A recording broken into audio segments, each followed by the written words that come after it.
Today's college football game on ESPNU is presented in high definition. These two head coaches have already had a huge impact at their new schools. They're certainly clapping at Georgia Tech as they have high-stepped their way to a 3-1 start. But Duke also celebrating a 3-1 beginning. These two clash next on the U.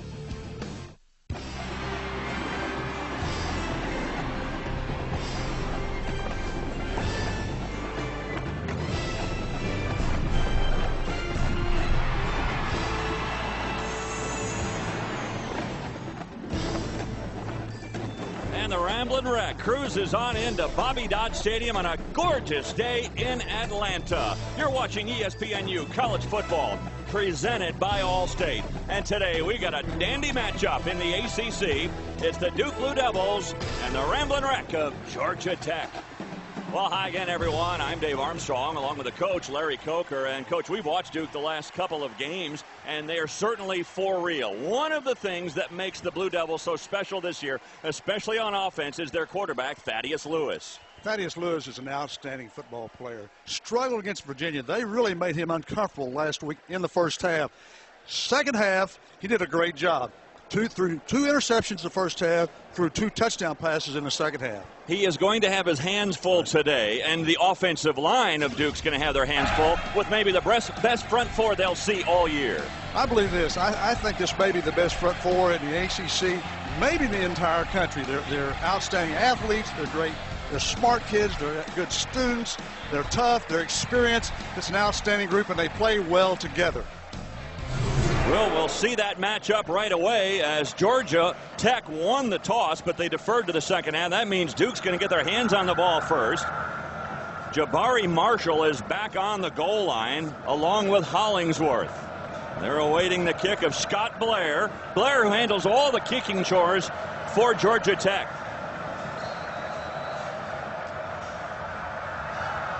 Weather could not be more perfect. Temperatures in the low 70s, sunny skies, a short kick. Here comes Hollingsworth at the 16. And he's able to get it up to the 29-yard line. So the Blue Devils come out on offense, and they're, of course, guided by Thaddeus Lewis. Coach, you mentioned his week last week against Virginia, not so good in the first half, great in the second half. On the season, though, 7 touchdowns, only 2 interceptions. Well, the first part of the game last week, he threw an interception. I think that kind of threw his rhythm off a little bit to start the football game. But again, he has to have a great game. He has to put 2 halves together today. So we might not expect them to go deep on first down here again like they did last week against Virginia. In fact, they go to the ground. And running the ball is Clifford Harris, and he goes absolutely nowhere. Ward Daniels came up from his cornerback spot to make the hit. Well, let's check out the offense for the Blue Devils. We're going to see a lot of Hollingsworth today, but Clifford Harris, he gets the start. Eron Riley, he is the go-to receiver, bothered by a bit of a hand injury, but he's all set to go. The line, good, and Cameron Goldberg really anchors things on the left side. Roland's going to have his hands full with Michael Johnson, so we'll watch for that matchup all day long. And they're going to flip Michael Johnson around. They're going to play him on both sides. He's on the opposite side now. He's on Goldberg now, but he will play on Roland's side. Well, then he'll have his hands full with Derek Morgan.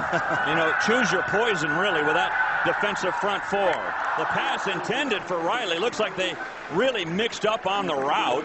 Almost picking it off from the secondary is Dominique Reese. Really nice job there by Michael Johnson. He really faked an outside rush, came underneath the block of the tackle, and put a little bit of pressure on Thaddeus Lewis. Already a 3rd and 11 facing Lewis and the Blue Devils.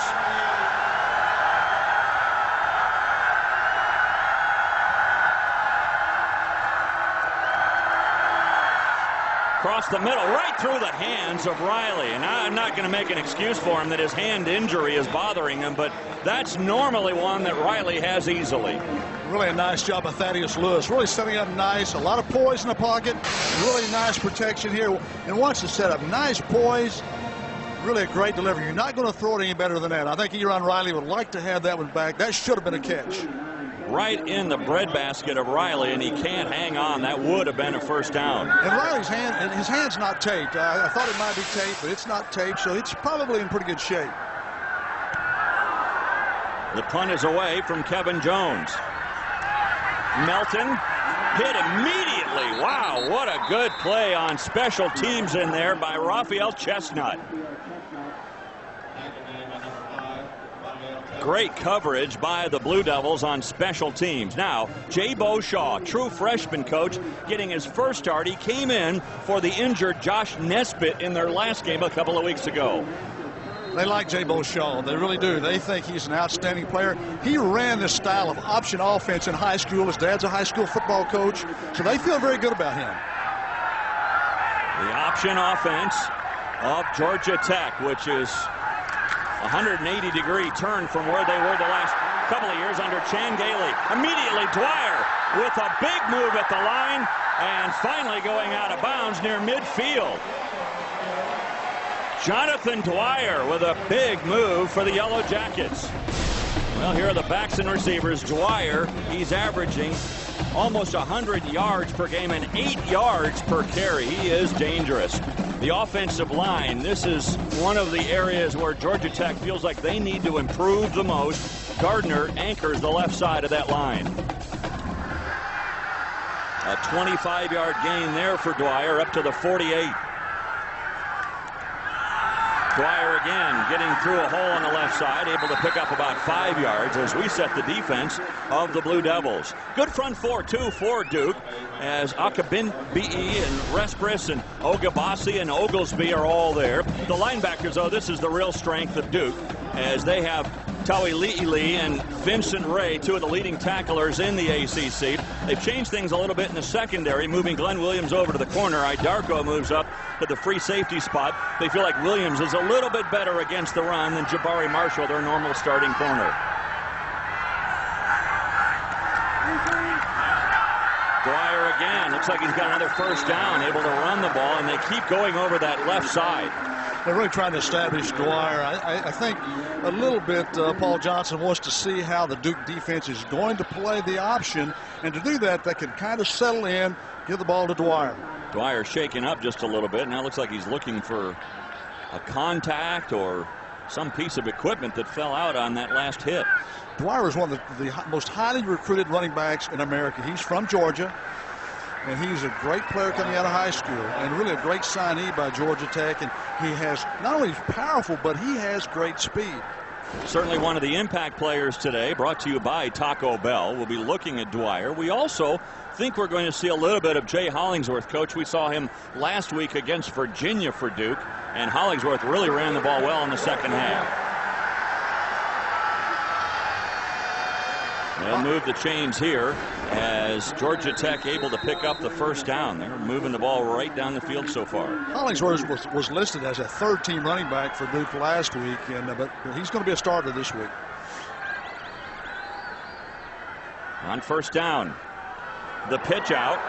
Embry Peoples almost lost the handle, still able to get about 6 yards on first down. Right now this Georgia Tech offensive line is really establishing themselves pretty well. What's the goal in an option offense, Coach, of that offensive line? They don't block like a standard offensive line would in what we see from the spread or some other type of offense. I think that may be the biggest change for Georgia Tech, because they're going to block low. They're going to be more of a scramble block technique rather than an up-high pass protection type blocker. So one of their first moves is really down toward the knees and ankles of the defensive linemen. Yes, they're athletic. The give here is to Lucas Cox, and he looks like he's going to move the chains as Cox gets it down to the 32-yard line before Ogabasi could make the stop. I think Duke's defense has been a little underrated. I think they've played well all year long, and again, they're getting tested right here in this first drive, but they're a good defensive football team. How much does it help Duke, Coach, that they faced an offense similar to this just a few weeks ago in Navy? Well, I think Paul Johnson disagreed. I disagree with Paul on this, because I think it really helps Duke because they get the speed of actual game time competition. I think it helps you to play this type of offense before. It wasn't a first down. In fact, third and short. Now the ball's on the ground. Scrambling to get it is Shaw. He did fall on the ball, I believe, but I think he's going to be short of the first down anyway. I think you'll see Paul Johnson go for this play if it is a fourth down. It is a fourth down. Johnson, when he was at Navy, he normally went for it on fourth down a lot. He felt like he needed to keep the ball in the hands of his offense, and he's going to go for it here. I think you might look for that toss again to get on the perimeter quickly and get the ball outside.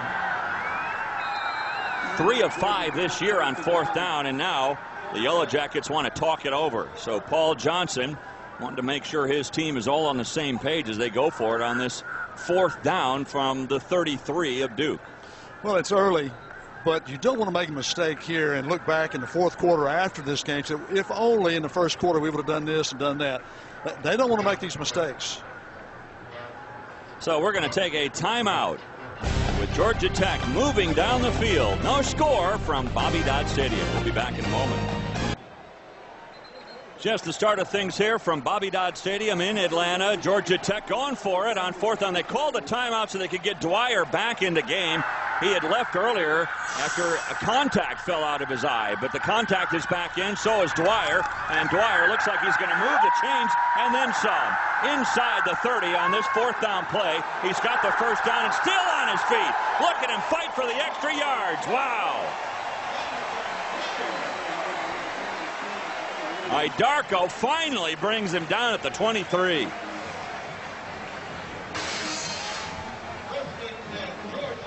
This play is not only a first down, which is obvious, but the thing that's impressive here, he really excites his offensive football team, excites his entire football team, the crowd, because of this effort. He's telling his teammates, this is the type of effort we want in this football game. Well, he and Glenn Williams, coach, they were really wrestling out there. And Dwyer was winning. So from the 23, fresh set of downs. Shaw on the keeper gets a yard or two down to the 21. Oglesby was there to make the stop. Defensively, you've really got to stay in your lanes, don't you, against the option? You've got to stay in your lanes. You've got to have responsibility, and you can't make mistakes on that because it's very deceptive. The offense is very deceptive. A lot of fakes. You get faked out inside, the ball can go down the boundary for a big gain. Or if you're too far outside, the fullback can really take it. And in case of Georgia Tech, it's called the B-back, to take it and go big time. 2nd and 8. The pitch out, it goes to Peoples, and Peoples stopped for no gain. So on back-to-back plays, Duke's defense stands up, and that one gets nothing, and it'll be 3rd and 8. You look at Georgia Tech. They started this drive way deep in their own territory. Here they are, and they get ready for their 10th play of the drive. This really offense, too, is a big play type of an offense. A lot of people think that the option is 3 yards in a cloud of dust, and it's anything but.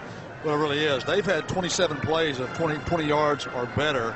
It's a big play offense. You stop it, and then all of a sudden it's for big play. In fact, 9 of their touchdowns this year have come from outside of 20 yards. Shaw stumbles a bit as he comes back to throw it, and his pass is on target. Thomas with the grab inside the 10, a first down at the 9. Well, that play looked a little bit ugly with Shaw coming out. He was stumbling, bumbling, but gathered his balance and then made a nice throw on the boundary. Good job coming back for the football. Boy, good throw right on target, right in front of Leon Wright. Thomas has missed some games. He's back healthy. That's going to be a big plus for Georgia Tech because he can be a big play receiver for them. 1st and goal, ball spotted at the 9. And the pitch out to Jones. So far, when they run that play, it is not really going anywhere for Georgia Tech. Duke is adjusting well as their guys come up from the secondary, and in this case, their linebacker, Toi Le'ili, who makes a stop there. When I was the offensive coordinator in Miami, we had a linebacker by the name of Dan Morgan. If you couldn't get Dan Morgan blocked, you could not run wide. And I think that's what Georgia Tech's going to have to do with Toi Le'ili and also Vincent Ray. They run very well and they tackle very well. They're going to have to get them blocked. Right now, it looks like the Yellow Jackets much more effective inside than out. So 2nd and goal from the 9. Ball is fumbled. Duke says they have it, and they do. Oglesby comes up with the ball. Big hit inside. Hit immediately on the play. There was Dwyer. I think that's the thing you see sometimes. You work a lot on the mesh between the quarterback and the B-back, or the fullback in this case. And you can see there the exchange. It really wasn't there. And ball on the ground. And again, the Duke defense, give them credit. They did not give up one of those big plays that made an easy touchdown for the Tech offense. They made Tech work. Tech didn't get it done. Tell you what, they call it the hawk board at Duke, where they really hawk the ball looking for turnovers. Lewis, he's able to dump it out as he gets it to Robinson, and Robinson goes up to the 15-yard line. A little more breathing room now for Duke. But getting back to my point, Coach, about creating turnovers, how about last week? They created 5 turnovers in the second half, 6 overall against the Cavaliers. Well, that was the difference in the game. It's a close game. 3-3 the first half. The second half, it was a 31-3 win by Duke. The turnovers were the difference in that football game. Should be fun to watch here today. 2 of the best offensive masterminds in the game today. Cutcliffe for Duke and Johnson for Georgia Tech. Lewis rolling out. His pass intended for Williams, but way beyond his grasp, and it'll bring up a 3rd down. Really nice coverage there by Mario Butler. He really made a nice break outside, and not a lot of room to throw the football for Thaddeus Lewis. So Lewis erred on the side of caution there and threw it out of bounds. I think you can see they are trying to move Thaddeus Lewis around. They're not dropping back in the pocket right now. He's moving outside the pocket, I think, to get away a little bit from the rush of Georgia Tech. 3rd and 4. Lewis, he's able to dump it out to Hollingsworth, who's got the 1st down. There's the true freshman Hollingsworth out of Sanford, North Carolina, and he's able to move the chains. The first down for Duke today. Ward Daniels on the stop, but the ball comes out to the 23. It's a good call and a good execution by Thaddeus Lewis. He had blitz on, dump the ball, get the ball in the hands of Hollingsworth, let him make the 1st down. And again, I'm very impressed with Hollingsworth. He's a tough runner. He's hard to bring down, a lot like a good running back should be. He had a touchdown grab last week against Virginia. In fact, the only touchdown pass from Lewis that did not go to Eron Riley.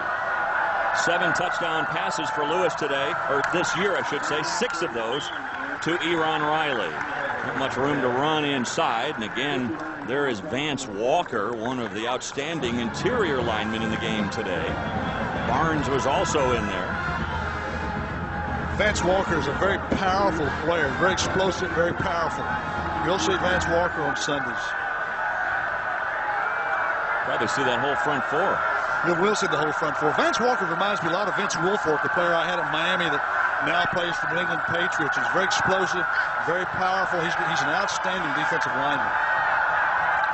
Gain of 2 there, 2nd and 8. Pass out to the wing is caught by Williams, and he stays on his feet and goes out of bounds at the 36-yard line. Morgan Burnett was there on the coverage, and a nice broken tackle by Johnny Williams. This is really a nice catch. The ball's thrown a little bit behind him, but really a nice catch by Williams, and this is what they want to see from Williams. Again, a nice catch, but an outstanding run after catch. And the thing with Williams, they want to see more from him. It's got to be more than just Eron Riley, and I think Williams can give that to them. Able to break that tackle of Butler. Pass is caught at the 40-yard line. There's the pass caught there by Sheldon Bell. And he gets it a nice gain of 7 on 1st down before Ward Daniels could wrestle him to the ground. Ward Daniels is an outstanding defensive back. It seems like he's been around here forever, but Johnny Ward Daniels is a good cover man and an excellent tackler. It's customary for Duke. They'll come up to the line and set, and then Lewis will look over to the sideline as they make the adjustments. Georgia Tech, they're telling us they're going to try to confuse him a little bit and change their coverage. No confusion here for Hollingsworth, and again Duke able to move the chains as Hollingsworth goes up to the 47. Hollingsworth, a good play there, and Tongo on the stop. Just a nice zone blocking by the right side of the Duke offensive line, and nice cutback by Hollingsworth. Gives the illusion of going wide and cuts it back behind the zone blocks. Duke starting this drive inside their own 10. Little play action now. Again, Lewis rolling out, has room to run. gets across midfield, is slammed down to the ground by Cedric Griffin.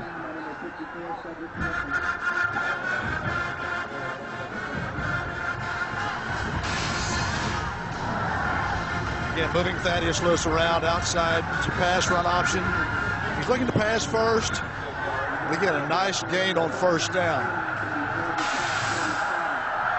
Gain of 6, 2nd and 4.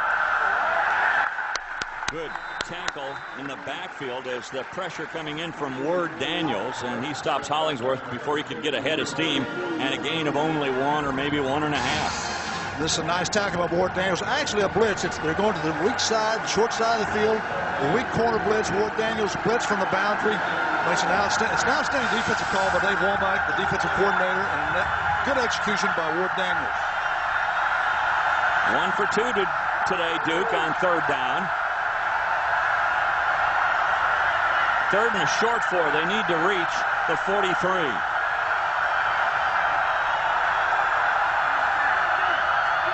Lewis, again, they throw it out to Hollingsworth, and he stumbles. Good play there by Burnett to come up from the secondary. He caused Hollingsworth to change directions, and then Hollingsworth slipped down. Yeah, I like this call by the offensive Duke, and really nice play here. Again, a good play. If he keeps his feet, it's going to be an easy first down. Now, of course, 4th down, it's going to be a punt. Interesting to look at it, Coach, from that end zone, because you saw Burnett immediately sprint to the sideline, seeing what was coming from Duke. So here comes the punt from Jones. Melton standing back at his own 10. Wobbly kick. They're going to let it bounce. And Duke is going to down it inside the 5. Another good play on special teams for Raphael Chestnut. Remember, he had the big hit. Now he downs it at the 2. Back to Georgia Tech in a moment.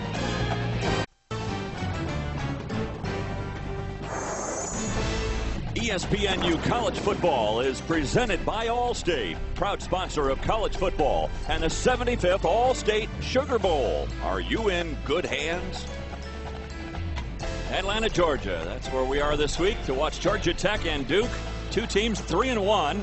Duke last week, of course, against Virginia, snapping a 25-game losing streak in the ACC. And now tied, scoreless. Georgia Tech starts for the second time on offense, this time at their own 2-yard line. The give here to Dwyer, and he gets it up to the 5, a gain of 3. Trying to bust through the left side of that line again. Ray came in from his linebacker spot. It's a very conservative play call for Georgia Tech, and pretty normal coming out of their own end zone, especially with Jabo being a freshman quarterback. Again, the thing you have to be alert for if you're Duke, with a veteran quarterback, is could be the pitch and a long run. I believe that happened a couple of weeks ago, and we saw a huge run by Dwyer, 88 yards. The longest run ever for Georgia Tech in their history for a touchdown. Pass intended for Melton, incomplete. Now our first update with Lowell Galindo. And we start with the Tom O'Brien Bowl. Boston College and North Carolina State. Eagles starting the scoring. 40-yard touchdown toss from Chris Crane to Justin Jarvis. Advantage O'Brien's former team, 7-0. Thanks, Lowell. We'll look forward to your updates all day long here. Boston College at 3-1, and their one loss right here to the hands of the Yellow Jackets. That was in the ACC opener for these two schools.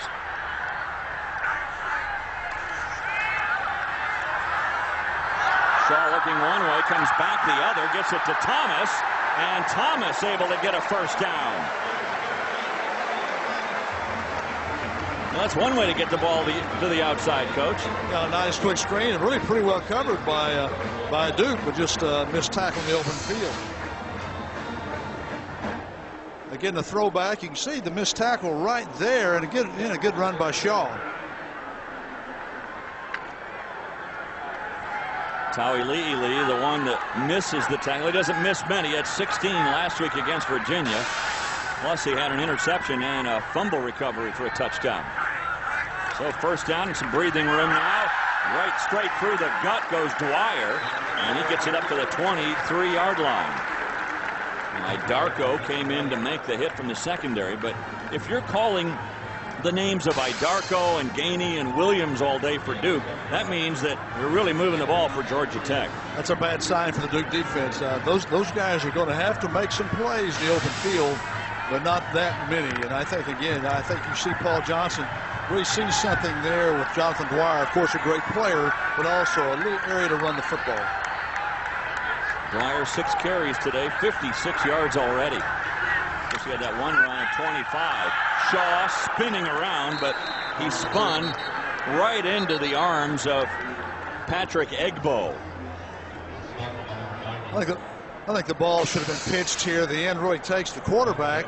You can see right there, again, the ball should have been pitched and could have been a big gain outside. I think that's a play that I've seen Josh Nesbitt make. Shaw doesn't have the experience yet, but I think he will make that play and probably will make some of those pitches as the day goes on. He'll need to for the Georgia Tech offense. Well, the Yellow Jackets facing a 3rd down, a 3rd and 3, and so far today they're 2 of 3 on 3rd down. And a timeout is taken by Georgia Tech. This is their 2nd timeout taken in this half. That means they have only 1 timeout remaining now in the first half. So we're going to step aside with them. No score between Duke and Georgia Tech.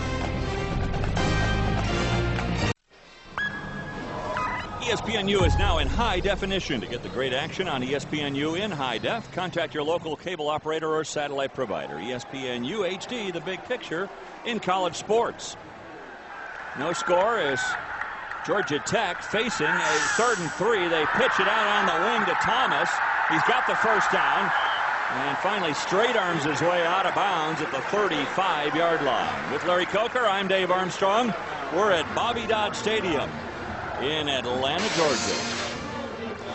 Yeah, good call by Paul Johnson. Isolation on the wide receiver. Get it in his hands. Good athlete.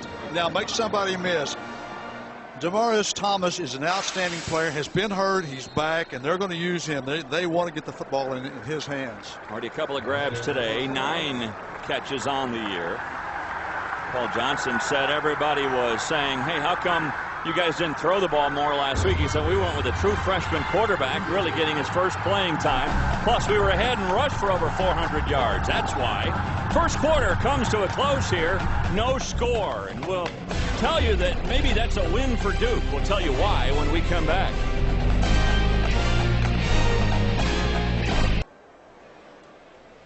We get ready to start the second quarter here at Bobby Dodd Stadium in Atlanta. No score between Georgia Tech and Duke, and I mentioned that might be a win for the Blue Devils, and here's why.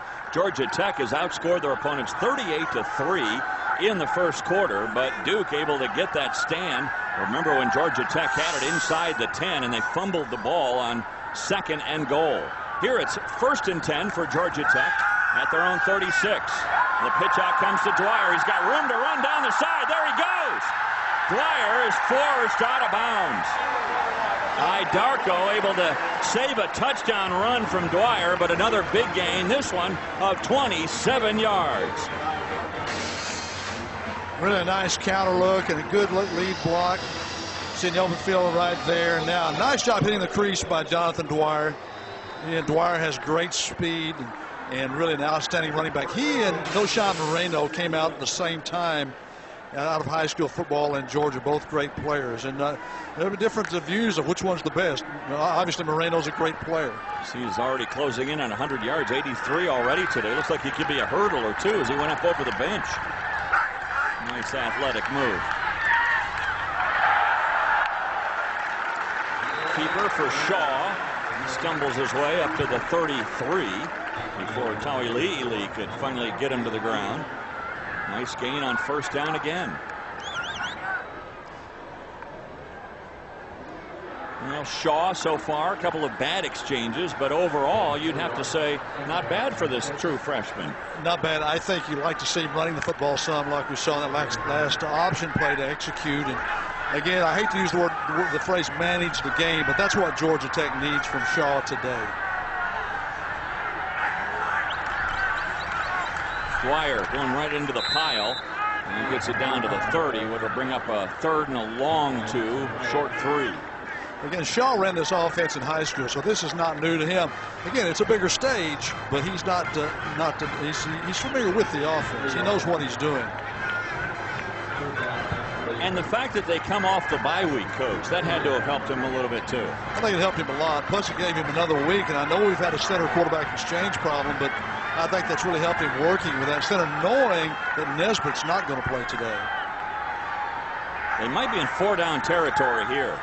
They give to Dwyer, and certainly Duke was not fooled. They manned their positions, and they stopped Dwyer for no gain. In fact, he might have even lost some as Ogabasi loses his helmet, but he didn't lose Dwyer.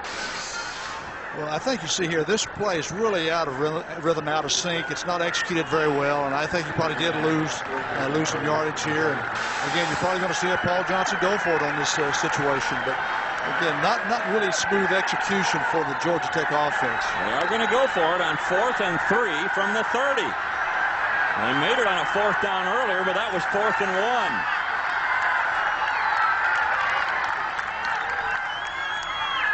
Shaw trying to run back inside. He stopped. He will not get the first down.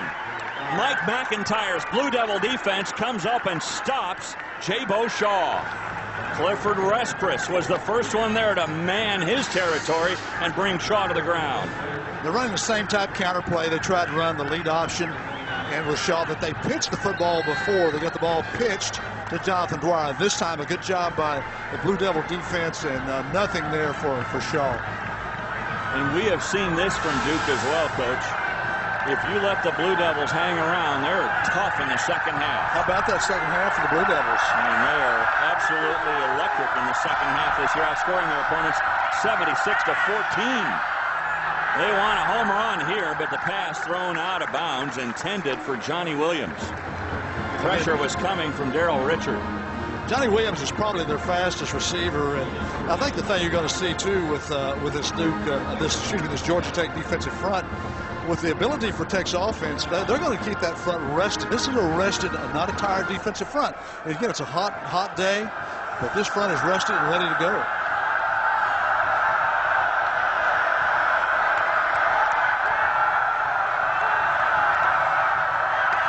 Quarterback draw, loses yards.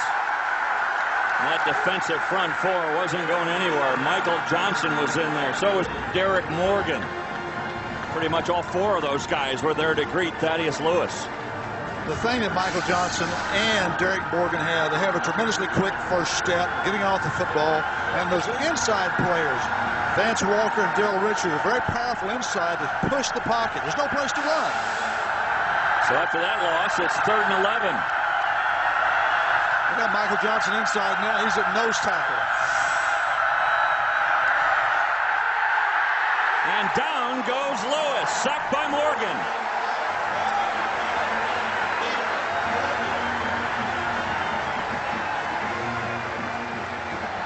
First it was Johnson, now it's Morgan.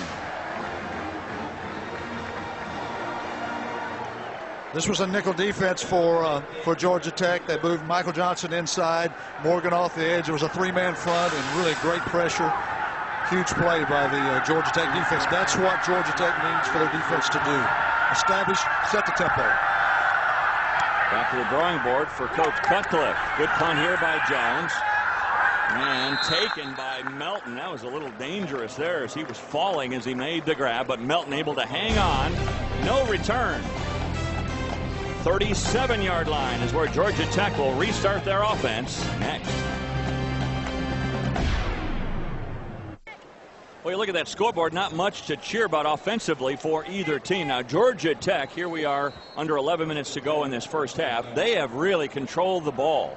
They have a time of possession advantage of 11 minutes 43 seconds to 7:21. And look at the total yard advantage, but they've not been able to dent the scoreboard. Once because they fumbled the ball inside the 10. The other time they went for it on 4th down, did not make that. Here comes Jones. He's able to get to the outside, and he gets it near midfield to the 48 as we get you back to Lowell Galindo.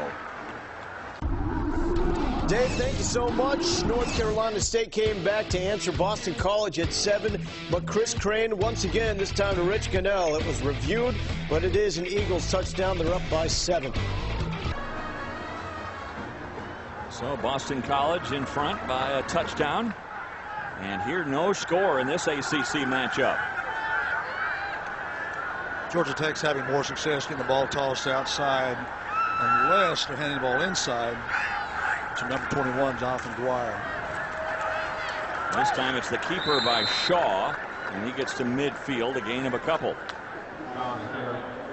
They're missing a lot of the running ability of Josh Nesbitt. Josh Nesbitt against Virginia Tech, a game that certainly Georgia Tech could have won. Carried the ball 26 times. I don't think they want to see Jabo Shaw do that, but they're missing that dimension of their option offense right now with Josh Nesbitt not being in the game. You see him over there on the sideline, Coach, out with a hamstring injury. They're thinking they might be able to rest him again next week against Gardner-Webb and then get him back for the Clemson game in a couple of weeks. Pitch back, almost a fumble there, and then a big loss. Boy, coming up from the secondary from his linebacker spot, Marcus Jones to make a big hit. We haven't said much about Marcus Jones. It's Tali and Vincent Ray, but what a nice play by Marcus Jones. He read this play from the start, didn't get blocked, and beat the block. The offensive tackle was trying to pull out and block Marcus Jones, but he just wasn't going to have any of it. He was too quick for the block. So now it makes it 3rd and 13. Georgia Tech 3 of 5 on 3rd down today, but this is the first time they've faced a 3rd and long. This is not the rhythm they want. Shaw 3 for 4 through the air today, going long. Little push off here. Now a fumble out of bounds. The catch is made by Thomas.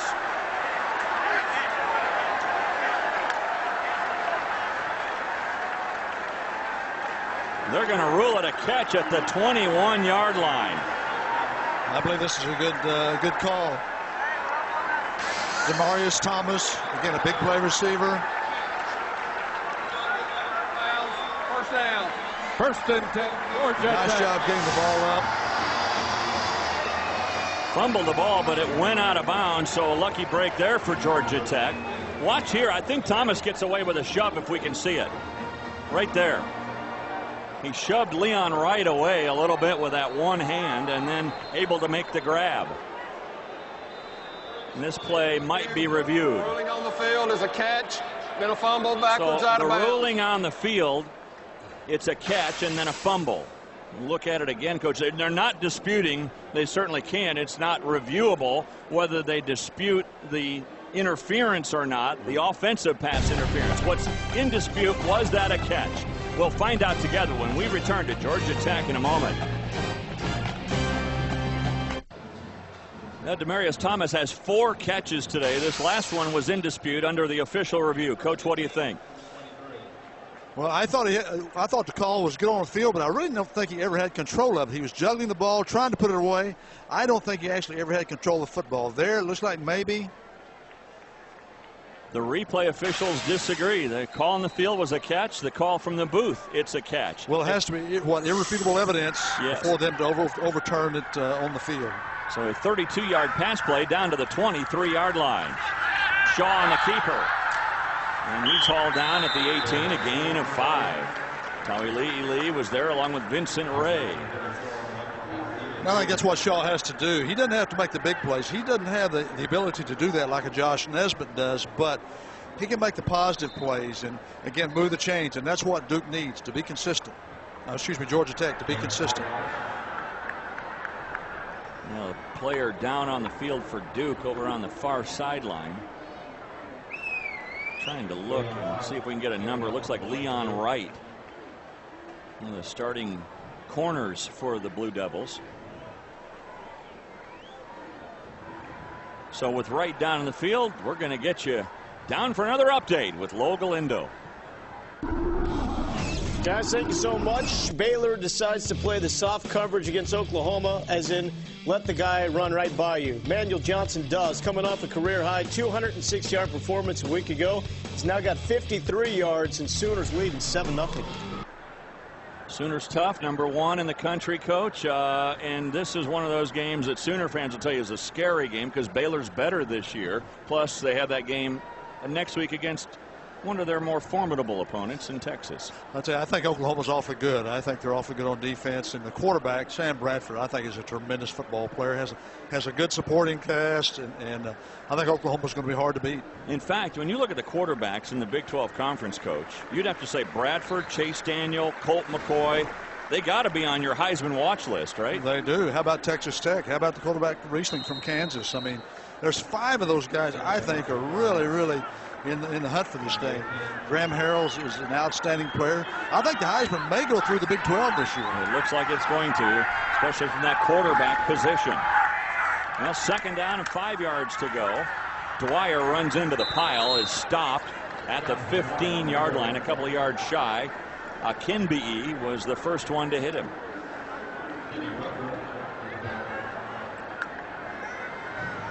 I think this is an important drive for Georgia Tech. They've controlled the ball, the time of possession, but they've got no points. They need to get points on this drive.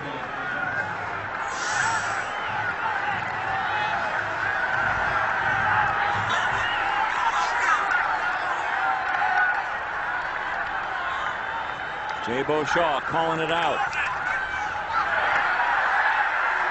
And a first down and then some. And it's Dwyer moving into the pile.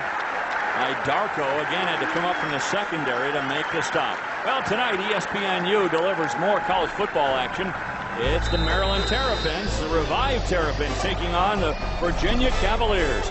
College football primetime presented by City on ESPNU tonight at 7 Eastern. For more information, log on to ESPNU.com. Dwyer now at 93 yards after that carry. He's averaging almost 9 yards per carry today. 2 big runs of over 20 yards have helped that. Shaw leaves his way down to the 5 before he runs into a linebacker wall. One of the first guys to hit him down there was Matt Daniels. And it looks like Coach Shaw is injured just a little bit. He's holding that right arm kind of funny. Well, they don't want to get him injured because, again, it gets pretty thin at quarterback. Again, I think the thing that you see is Paul Johnson knows this, calling plays. He knows that they're going to let Shaw have some plays. Again, they really don't want to let Dwyer or let Shaw get the pitch. They're going to, I think, try to make Shaw beat them. 2nd and 4 from the 5.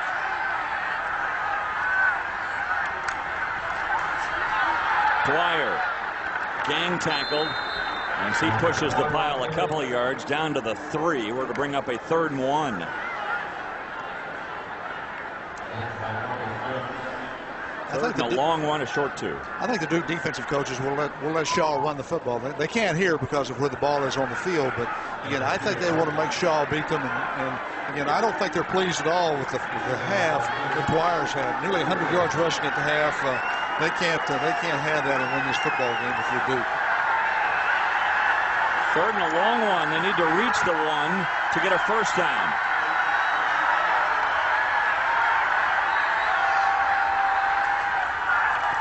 Shaw's going to throw the ball into the end zone, incomplete. He was looking for Thomas, but that was well defended by Duke. I think this was a great call, but boy, what a well played bootleg by the Duke defense. Really no place to go with the football. Good pressure on Shaw, and he just had to throw the ball away, which I think was a good decision on his part. So they've got to settle for the field goal. And again, Georgia Tech, they're going to look at this first half and say, man, oh man, we just moved the ball, but this Duke defense is bended but not broken. Scott Blair to attempt what almost looks like a point after, and it is good on the field goal. So our first points of the game come with 5:30 remaining. Coach Cutcliffe has to be happy with the way his defense responded there.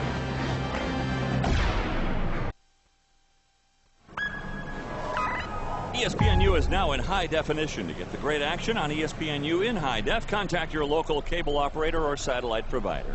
ESPNU HD, the big picture in college sports.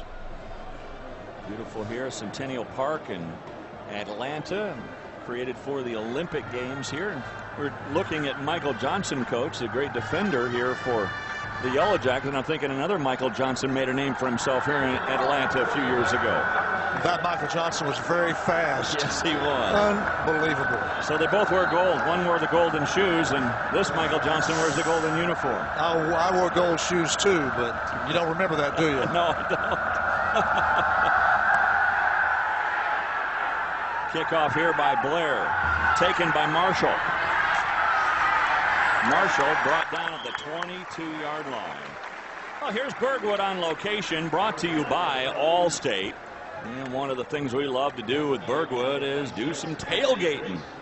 Tailgating with Burgwood. And Duke University comes here to Georgia Tech today as they're trying to feed this rivalry. Georgia Tech leads the overall series. They've won 4 in a row. Only 382 miles separate these two schools. And Mike McIntyre has a lot at stake here today. He was a grad of Georgia Tech back in 1989. Tailgate with Burgwood at burgwood.net. Thaddeus Lewis on first down. He's able to get it outside to his receiver, Eron Riley. His first catch of the day, Riley, up to the 25. He's hit immediately by Kyle Jackson. As coaches, you try to get the ball in the hands of your playmakers, and I think that's what David Cutcliffe's doing. Just a simple play, but to give Eron Riley a touch, and he's going to have to make some catches today for Duke to win this football game. Running game, again, pretty much non-existent for Duke today. We're going to have to establish Jay Hollingsworth some in the running game, and I think they can do that. Clifford Harris in the game now. He was their starter before Hollingsworth had the big game last week against Virginia. They really miss Raquan Boyette, don't they? Riley again. Harris was supposed to be out there to block, but he never got a hat on Mario Butler, who came in to stuff Eron Riley. Dave Womack, the defensive coordinator for Georgia Tech, has done a great job here. Again, a good read by Mario Butler, and just a great tackle in the open field for a negative play. You saw Harris sprinting to the outside, but he never even laid a hat on Butler, and Butler came in and made a nice stop. So 3rd and 7, and Duke today just 1 of 4 on 3rd down. Here comes the push from the inside, and somehow Lewis stays in the pocket and able to get it out to Riley. Walker was coming in and really put some pressure on Lewis, but Lewis stood his ground. This is a great job of Thaddeus Lewis. Boy, there are fireworks going around all around him. A nice job setting up. It makes a great throw to Riley. Low. And Riley's going to get it or nobody's going to get it. That's well executed by Thaddeus Lewis. And a lot of courage on that play. And Michael Johnson was also coming in.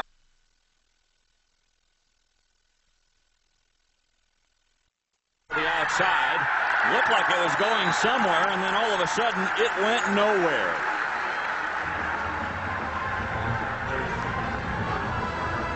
Pass caught on the outside by Donovan Varner.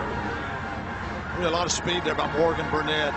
Really great pursuit by the Duke defense. And see there also, I believe, Dominic Aristi. Nice job and excellent, outstanding tackle along with Rashad Reed. Georgia Tech runs well. They tackle well. Loss of 2. A little short pass across the middle. That pass is caught by Ringfield, his first catch of the year. And he lost his helmet. How many guys are losing their helmets this year? What's the deal with that? Double chin straps. Yeah, I think you see Thaddeus Lewis there throwing a little bit off balance. He's throwing off his heel, and he would like to have seen the ball a little higher, get him in stride, and let him run, have a little run after catch. Well, 3rd and 8. And Duke forced to take a timeout here. With 2:40 remaining in the half, Duke uses a timeout. First one they've used this half. So with Duke talking it over, we'll visit with Lowell Galindo. Lowell, what do you have for us? Well, guys, this is what I have, and North Carolina State has him as well. The true freshman, T.J. Graham, the 100-yard kickoff return for a touchdown. Just to put it in perspective, last year's senior year of high school, 2 kick returns for a total of 109 yards. BC still leading by 7. How about that? Boy, nice return there. Boston College, their first road game of the year. They've dominated that series with the Wolfpack and leading down there today. Right now it's 3-0 Georgia Tech as we get close to the end of this first half. Reminiscent a little bit of last week's game at Duke between Duke and Virginia. That game was tied 3-3 at halftime. It was tied 3-3. And I think this is kind of a win right now for Duke to be on the road and only trailing 3-0. Again, with an opportunity with 2 timeouts left before the half to get in field goal range and maybe go ahead with a touchdown. But this has been a pretty decent job by this Duke football team. I think they have to feel pretty good about where they are right now.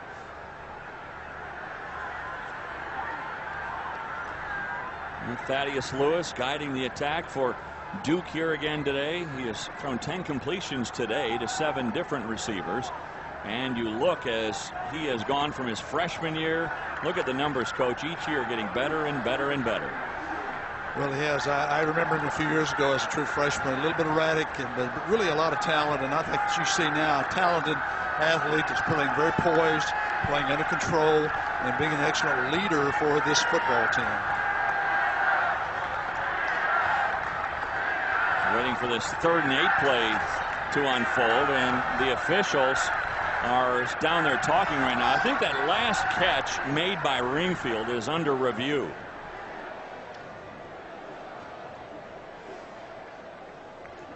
And now they're ruling it incomplete. So we couldn't hear Jeff Flanagan, the referee, but that last pass to Jeremy Ringfield is wiped off the boards. See right there, you saw him lose the handle and the ball hit the ground. For those of you, most of you may know, but every play in college football is reviewed. Not every play is stopped on review, but every play is reviewed in college football. And that timeout by Duke gave the replay officials more time to look over that play. So the timeout cost them about 5 yards on the field. That was an ill-advised timeout. No kidding. Now it's 3rd and 12. From under center, Lewis. We've seen him in the shotgun all day.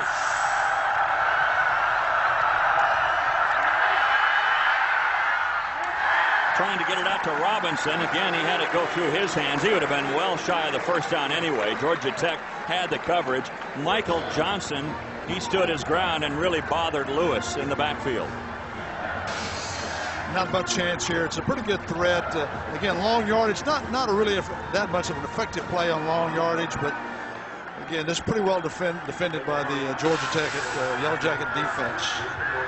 Well, this offense for Duke has really gone nowhere. We outlined that in our open, Coach, didn't we? Talked about how that front four was going to really bother Lewis, and we'll see what adjustments Duke makes. Fair catch called for by Melton. He grabs it at the 30-yard line. Well, you can see the future stars of football today when ESPNU delivers high school football action this afternoon as the Cypress Bay Lightning from Florida take on the Katy Tigers from Texas. Old Spice High School Showcase presented by Nike on ESPNU today at 3:30 Eastern. For more information, log on to ESPNU.com. Well, certainly 2:25, only 1 timeout remaining. Still plenty of time for Georgia Tech to move the ball down the field. Their big play offense. Again, they've had a couple of plays of over 20 yards here today. Back to throw it is Shaw on first down. Now the pocket crumbles, and so does Shaw. Shaw goes down in the arms of Vince Ogabasi. Vince Ogabasi is another one of those players that will play on Sundays. He's a great talent, very intelligent young man, and we can see a good pressure. This is probably not the strongest suit for a Georgia Tech option-style offense is a 2-minute type situation. You know, I think probably you're going to see Duke maybe using their timeouts if they can hold Georgia Tech here to not much of a game. They've got 2 timeouts remaining. This would be a good time to use one after this play. Dwyer stopped at the original line of scrimmage, the 30, and we haven't seen a sign yet from Duke to call the timeout. In college football, you can call timeout from the sideline. Your coach, your head coach, can call timeout. So apparently, in this situation, David Cutcliffe does not want to use his timeouts. Maybe if they stop him here, maybe they will. I know they'll want them to have to punt. 3rd and 11. Dwyer, by the way, with that last carry, goes up over 100 yards in the half. 13 carries, 101 yards for Dwyer. And the pitch out, smothered on the play is Roddy Jones. What a play there by To'i Li'ili. That's a wow play there. To'ili knew he had the pitch. He took the pitch. It's Akinbiyi. There's the pitch right there. Akinbiyi, Coach. Oh, yeah. I had 34 and 54 mixed up. That's a tremendous job, and really a nice tackle and assignment football. Again, I think playing Navy earlier in the year, I think made them a little better at playing option football than they would have been had they not played the Navy team earlier in the year. You know, it's tough anymore. It's tough to tell your Akinbiyis from your To'ili'is. Well, I'm from Oklahoma. We don't have many To'ili'is in Oklahoma. A lot of Smiths and Jones. Yeah, and, right. Cokers. Yeah, no. To'ili is one of the better defensive teams in the ACC this year. Of course, 10 of 11 starters back. They've been competitive. And now they're going to get the ball back with about a minute remaining. Scott Blair. Punted away. A low line drive punt. There is a flag down in the area of the punter. This one all may come back. And there will be a personal foul roughing the kicker against Duke. That'll be an automatic first down. That's the first flag in the game today.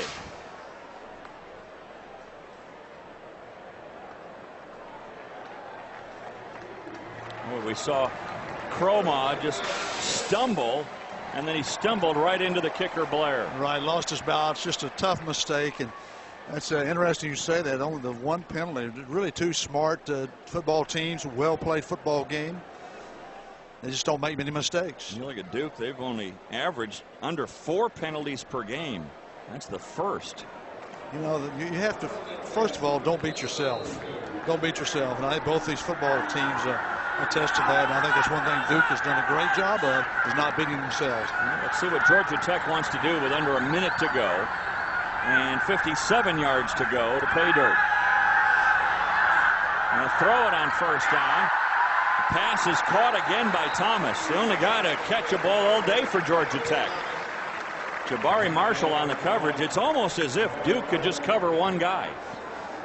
Well, you have so many people assigned to the option, and really you got one-on-one coverage there. You're not going to get beat, but a nice comeback route by Jabari Thomas, and he is a good football player. He was injured last year some and been hurt some this year, but I know Georgia Tech is very pleased to have him back in the lineup. And smart play getting out of bounds. Stops the clock with 43 seconds remaining. Shaw to throw it again, and this one almost picked off. Marshall should have had it, but it went under his arms.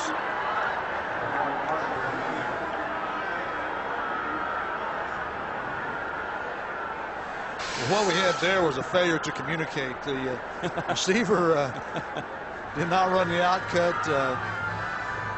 Jabo Shaw thought he was coming back for the football, and just really Roddy Jones and Jabo Shaw just not on the same page there. A little bit dangerous for the Yellow Jacket offense. Is that the way you would describe it to your team?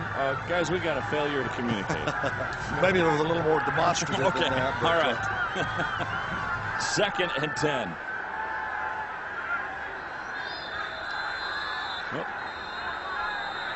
Officials blow this one dead. And a delay of game against the Yellow Jackets.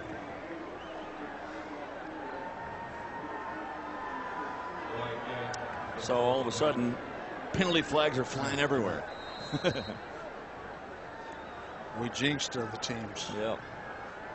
So now, right now, if you're Paul Johnson, and we're not, but you might think, all right, 37 seconds to go. We just went backwards. Do we still want to take a shot at it here? Or? You know, I think you might want to take a shot at it. I don't know where Demarius Thomas is, but there goes the pitch out. Roddy Jones, and a nice open field tackle. Tripped up on the play by Katron Gainier. That might have gone for a long way. That was a great job by Gainier, because he really had a pretty good lead block from Georgia Tech. He played off the lead block and made a great play. That's tough to do. Good pitch there. That's good execution. That's what they want to see. They being Georgia Tech. They want to see that out of Jabo Shaw. And that's again where Tauili was a great linebacker coach. He might have gotten a little too far inside and didn't man his position and allowed a big gain on the outside. Well, coming up at halftime, Sports Center U with Loa Galindo and the other coach, Mike Godfrey. The #1 Sooners taking on the Baylor Bears. They've never lost to Baylor in their history. Florida looks to rebound after that tough loss to Houston Nuts Club, and some action in the Big Ten today. All that coming up. Sports Center U at the half. Back to the play in the open field. That was a great job. I remember when I was coaching at Tulsa, playing against the great Barry Switzer Oklahoma team. We're playing off a lead block of David Overstreet and a pitch to Billy Sims. That's a tough assignment. Oh man, I should say. 3rd and 6. Shaw tucks it and runs, dodges a couple of tackles, but won't get back for the first down. Clifford Respris was there, and then the rest of the defensive line joined him, and that brings up a 4th down.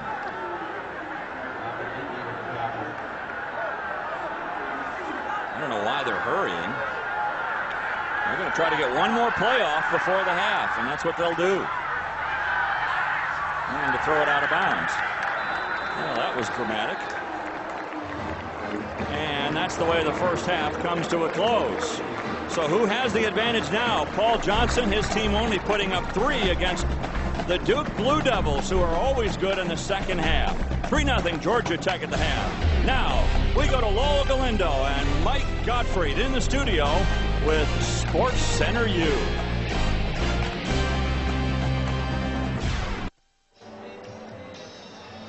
Welcome back to Atlanta. 2 teams that generally average around 30 points of offense per week. Not today. The defenses have come to the forefront. Georgia Tech leading 3-0 at the half. Not because of Jonathan Dwyer, though, Coach. This guy ran hard. Well, that's a run after contact. What a great effort by Jonathan Dwyer. He's got great speed, but you can see here in this graphic, he's got great power. 101 yards in the first half, but Georgia Tech, they stubbed their own toe with a big miscue there inside the 10. Well, a big miscue, and again, that just drives the offensive coordinator crazy, which is Paul Johnson in this case. The Nice defense for Duke has really come up big. It's sort of a bend but don't break defense today. Well, Georgia Tech's had a ton of time of possession and a lot of plays, but not many points. I think this is probably a win right now for this Duke football team. They're going to have to do something in the second half, but they're in this football game and keeping it very close. Look at the difference, Coach, in the total number of plays in the first half, and then the rushing yards certainly exaggerated there as well. Well, you hope to get 70 to 80 plays, and right now Duke has 22, so they've got a long way to go. And Georgia Tech is right on track, except that they've got to get the ball in the end zone, as we know. So these high-powered offenses going nowhere fast in that first half. Let's see what happens in the second half. Georgia Tech will get the ball first. Keep this in mind. Duke, they've outscored opponents 76-14 in the second half, 48-7 in the third quarter. So Duke comes in with a confidence of knowing the second half is where they play their best football. I think the key is going to be for Thaddeus Lewis to play well, obviously, but I think the other thing, Duke's got 7 yards rushing on 7 carries. They're going to have to do a lot better than that in the second half. Joe Surgan to kick it off for Duke. High end over end kick. Taken by Melton at the 3. Melton hit hard, shy of the 20-yard line. Good play on special teams again, this time from Matt Daniels. So here comes Georgia Tech on offense, and again, they moved the ball in the first half. That wasn't the problem. The problem was getting the ball into the end zone. Well, the big thing, too, the exchange, the quarterback exchange, and then the exchange between the fullback and the quarterback. Those are really fine lines, and I think just the timing there.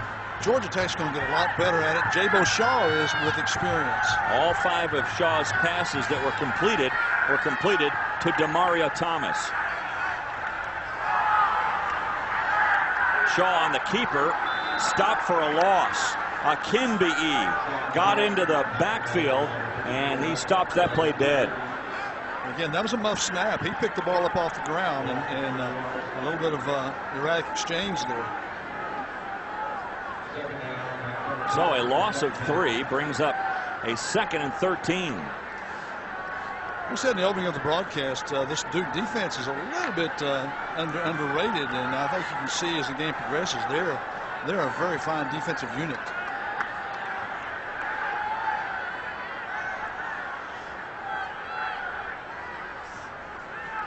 Dwyer stopped right at the line. Might have gotten a yard or two, but Ogabasi was there. What a good first half he had. Ogabasi's a great player. He's an outstanding football player. I tried to recruit Vince Ogabasi out of Houston, Texas. You weren't alone. No.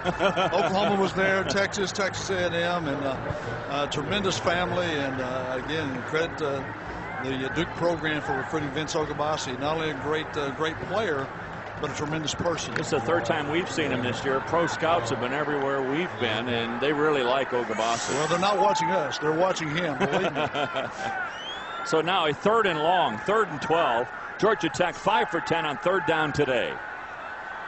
The throw at Shaw. He's got his man. The catch? No. Incomplete. The ruling on the field, incomplete.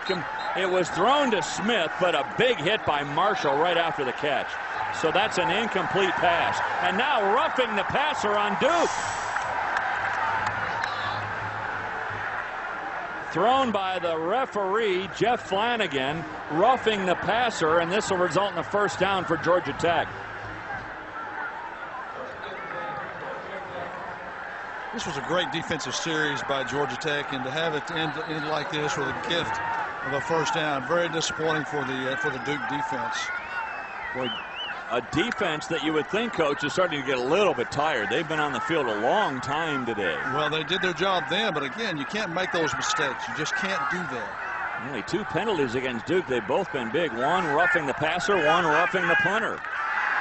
Boy, look at Duke stand their ground as To'Ili, he was right there to greet Dwyer on the pitch. I think the Duke defensive coordinator, Mike McIntyre, he understands taking the quarterback to dive in the pitch. What's the play on the pitch here? Great job. Just an unbelievable job there by To'Ili. You're getting that name down too, Coach. Well, it's been 3 weeks now. 3 weeks in progress. I think I'm getting it. Wow, you're doing great. To'Ili. Loss of 1. Here comes the pitch again to Jones.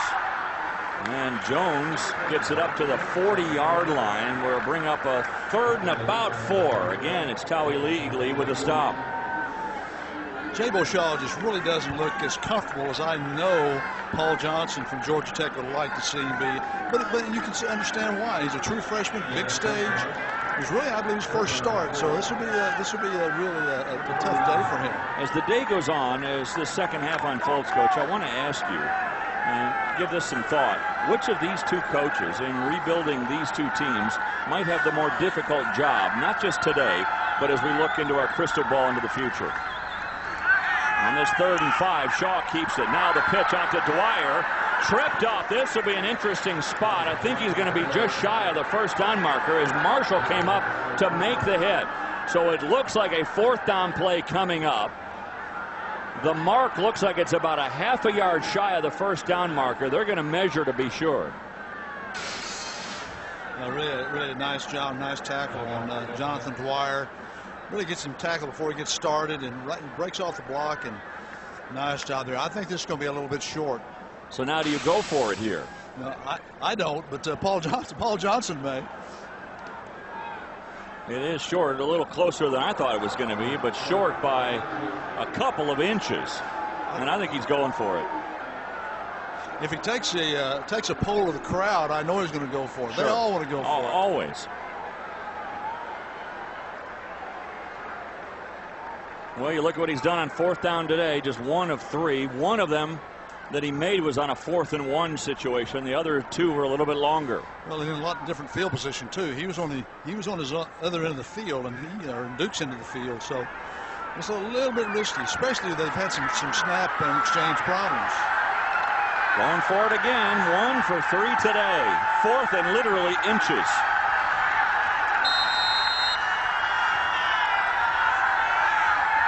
Duke really bunched up on the line. Oh, movement. David Brown left too early. That'll back him up 5 yards, and it might change the call altogether. False start. Offense, 5 yards. Still 4th down. I believe my punter will be on the field now if I were Paul Johnson. And here comes the punting unit out onto the field. There you see the jump there. He saw the movement by Duke as Marcus Jones was moving to slant in, and then Brown just jumped. Varner is the man back deep for Duke right now at his own 20. Good punt. Angling toward the sideline, goes right out of bounds at the 25. Let's see where they mark it, around the 26-yard line. So Duke comes out of it. They're able to stop Georgia Tech on their first possession. Paul Johnson was going to go for it until it became 4th and too many. So Duke will get the ball when we return. Today's college football game on ESPNU is presented in high definition. With Larry Coker, I'm Dave Armstrong in Atlanta, Georgia, watching the Yellow Jackets of Georgia Tech and the Blue Devils of Duke. Duke with the ball now for the first time in the second half after their defense came up big. Actually stopped him on 3 and out until a roughing the passer penalty gave Georgia Tech a fresh set of downs. Now let's see if Duke can do anything offensively. They didn't move the ball at all in the first half. They go to the running game and they give it to Hollingsworth. One thing they didn't do well, coach, in that first half was run the ball. 7 rushing attempts for 7 yards. Yeah, they can't win with that, and I think that's what you see with Jay Hollingsworth. He's probably their best, most physical running back, and I've been really impressed with this Georgia Tech defensive front. Not only pressure on the passer, but the ability to stop the run. Duke usually makes great adjustments in that locker room. They're conditioning a team that lost 500 pounds in total. They feel like their conditioning is superior to everyone's. It gives them a boost of confidence. There goes Hollingsworth again, running up to the 31-yard line. We're going to bring up a 3rd and 5. Second half as a result of all this. Look what they've done to their opponents, coach. 76-14. They outscored Virginia last week 28-0.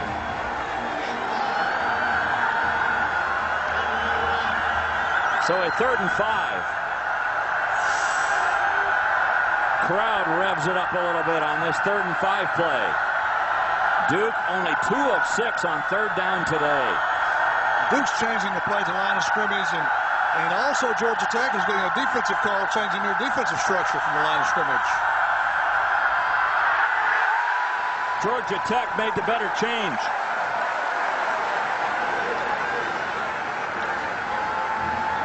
Cedric Griffin, he comes in on a linebacker blitz and sacks Thaddeus Lewis. Now that's the drop back game is going to be tough because it gets so much pressure from the front of the Georgia Tech defense. And again, a good call there, linebacker blitz.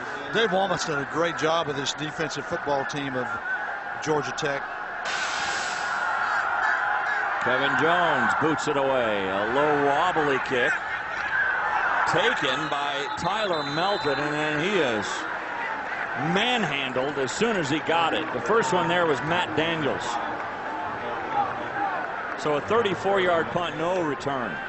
Great field position here for Georgia Tech, and I think it's I think it's time for them to really step up their option offense and do something with the football. And I think this will be a big series for them. While they're getting on the field right now, Coach, I want to ask you, which of these two coaches, as they bring up to the line, we'll talk about it after this first down play, which of these two coaches maybe has the tougher transition to their schools? On first down, they throw the ball to Thomas. He's hit immediately by Marshall after a gain of a couple. Which of these two coaches has the bigger project? Well, I think Paul Johnson has a big project because they're totally changing philosophy. They're going from a Chan Gailey's pro-style offense to an option offense. The offensive line blocking is different. So I think that's a big transition, a big change. But I think Duke has got a tougher challenge because Duke hasn't won. Georgia Tech has won. They've been to bowl games. I see 4 national championship years that Georgia Tech has won national championships. I don't think you'll see that at Duke Stadium in Duke football. It's not just changing the offense like they are at Georgia Tech. It's changing the culture at Duke. I agree with you. The pitch out here, and a nice big gain by Greg Smith as he rushes it into Duke territory at the 43. Gainey finally makes the stop down there. That was a great job there by Jabo Shaw to get the ball pitched. That's where the big plays come from. But Roddy Jones, number 20, out in front. Watch this bite by Roddy Jones, number 20. Watch that effort. A phenomenal job by Roddy Jones. Just a great effort on the perimeter, getting the perimeter blocked. We haven't called Vincent Ray's name a lot today. I think right now Georgia Tech trying to run away from him. Dwyer not down with initial contact. Now he's in trouble. So as a result of not going down initially, he actually lost another 4 or 5 yards. Well, I think you see the pursuit of the Duke defense. So, you know, if one doesn't get you, the other one will. And I think that's, again, a tribute to David Cutcliffe and his philosophy. And also, of course, Mike McIntyre, the defensive coordinator. They're going to chase the football. Just talking to Lovie Smith from Chicago, what a great job of defense they do. And I asked Lovie, I said, Lovie, what do you do? He says, it's no different. We just run to the football, and I think that's important for any of us to remember. Well, speaking of running, you saw the rushing totals today for these two teams. Not a big surprise. I mean, the 4 yards for Duke, that's just awful. Great catch in traffic here by Thomas. On a double team. Good pass by Shaw, and then a great hands by Thomas on a 27-yard pass play. The thing that Shaw does here, the protection's good, but gets the ball up in the air. It gives the big target. Thomas is 6'3" and 220+ pounds, and really gets the ball up and gives him an opportunity. You see him go over the top, and great concentration, great job pulling the football in. That probably reminded a few Georgia Tech fans of a guy named Calvin Johnson around here. A nice catch on the wing. Dwyer again. Boy, it looks like he's got a big target on his back this second half. Zowie Lee was there with the initial hit. You know, Thomas, coach, still the only guy to catch a pass today for Georgia Tech. He has 7 receptions for 109 yards.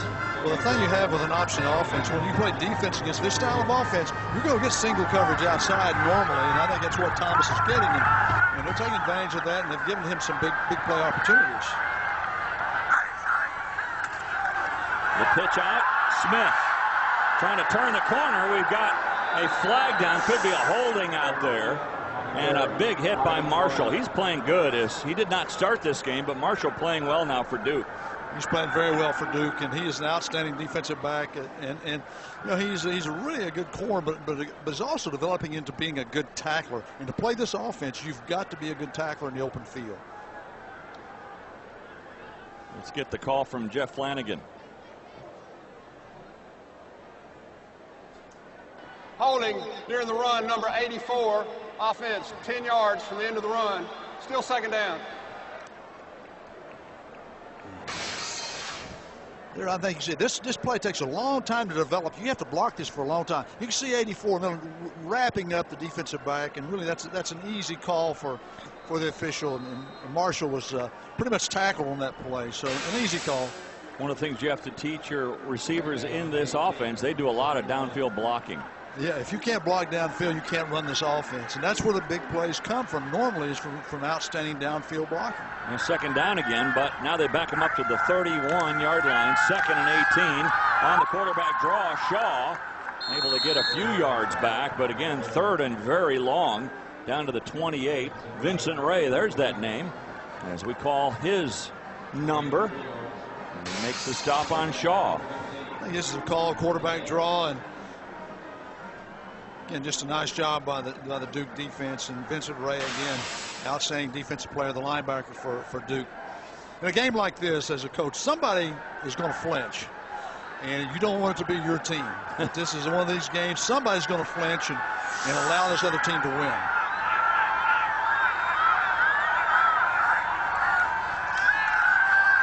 Shaw again throwing it. Lots of contact going on between Marshall and Thomas.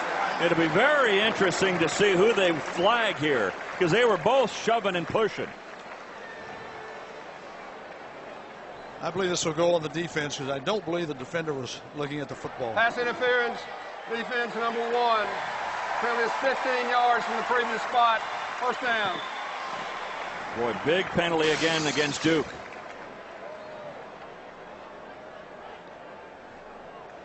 You can see there the right hand was out, and you know, probably a fairly easy call for the official. Again, both players fighting for the football, but probably a good call by the official. You know, you used to talk about throw the ball, two things happen, or three things happen, two are bad. But you know, now I think with your opportunity to either make a catch or to get an interference call. That ball wasn't going to be caught, but the interference call has given Georgia Tech new life. Ball spotted now at the 13-yard line.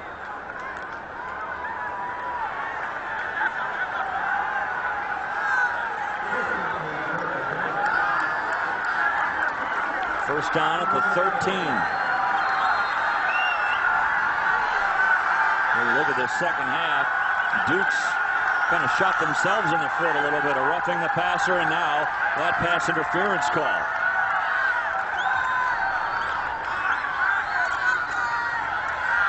Dwyer trying to shove that pile, gets it down to the 10, a gain of 2.5 or so. Respris was there along with the rest of that front line. The time of possession is still really working in Georgia Tech's favor. Again, they've got to put points on the board, but time of possession is really hurting Duke. I've been very impressed with this Duke defense. They've, as we said earlier, they've bent a little bit, but they haven't broken. They fought hard to keep their offense in this football game.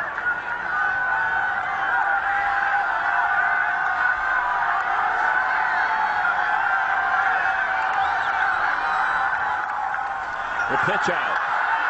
Room to run. Good open field tackle there as Adrian Idarko saved a touchdown. Roddy Jones had really worked up a head of steam. I thought this was going to be a touchdown by Roddy Jones, but again, really a nice play by Idarko and a good run here. But what a tackle! A nice high tackle.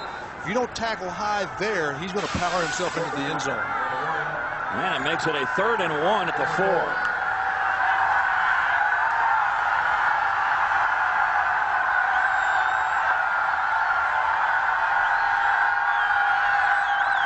Jones goes in motion. They pitch it out to Jones. He breaks it into the end zone for the touchdown.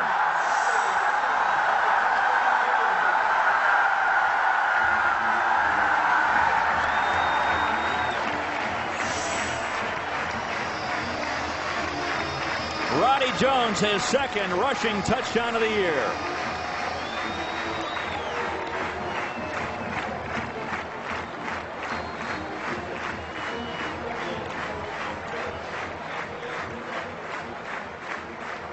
So Roddy Jones able to get the score from the 4-yard line. First touchdown of the day, and the point after is tacked on by Scott Blair. So, Coach, you thought Roddy Jones was going to get in on the previous play. Took him one more time. But finally, Georgia Tech gets the touchdown they've been wanting the entire game. And that makes it 10-0 Yellow Jackets. Helped in large part by a pass interference call. Georgia Tech drives 57 yards in 10 plays, capped by the Roddy Jones 4-yard touchdown. Yeah, here really a nice job on the lead block, but a really good call by the defensive coaches from Duke, because Jabari Marshall had a blitz, he blitzed, and the corner just missed the tackle, but had a great opportunity to tackle Jones for a loss on the play. Blair ready to kick off to Jabari Marshall, also back there. Jay Hollingsworth standing on the goal line.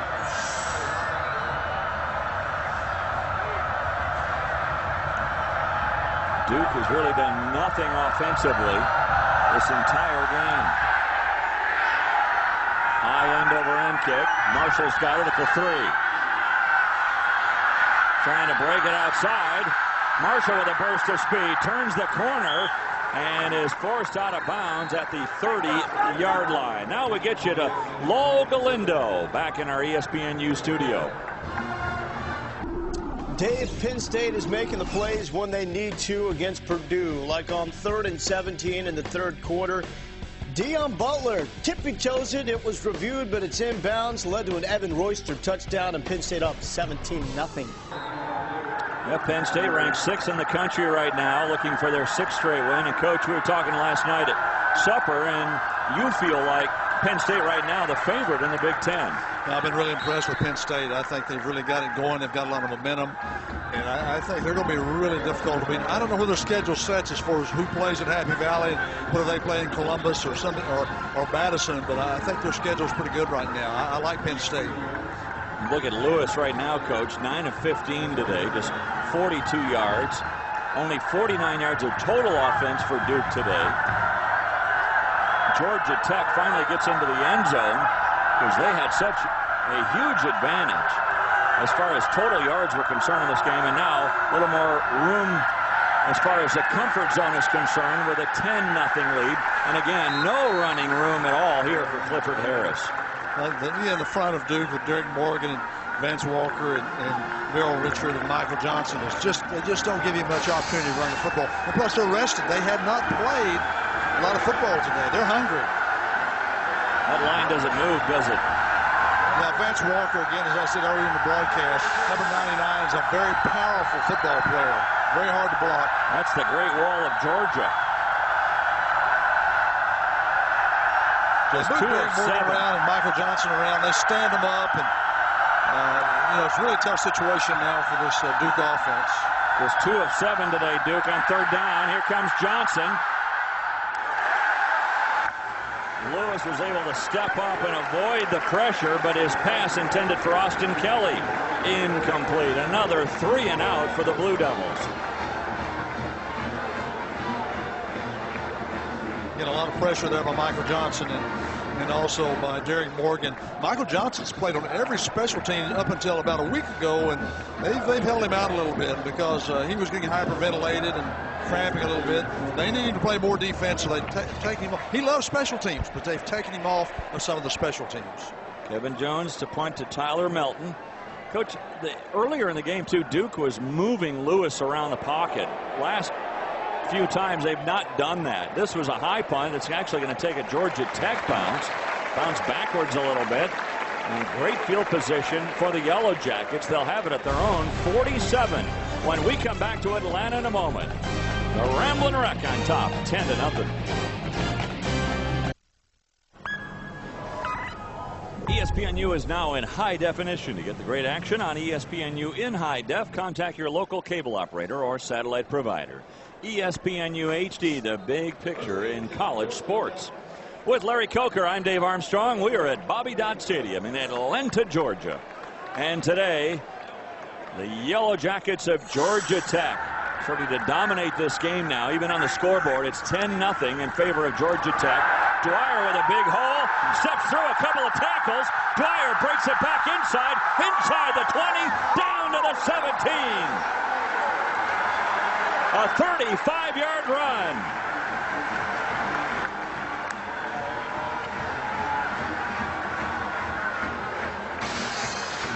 I think you can see Dwyer here, the talent he has. Nice job blocking. He's a really nice job on Tyler Lee, and that's a key block on the play. And I think you see the running talent and why that Jonathan Dwyer was one of the top backs in the country when he came out of high school. This is where the conditioning of Duke is really going to be called on. They've been on the field a long time here today. Dwyer again, hit by Vincent Ray as he comes through the hole and gets it down to the 10-yard line.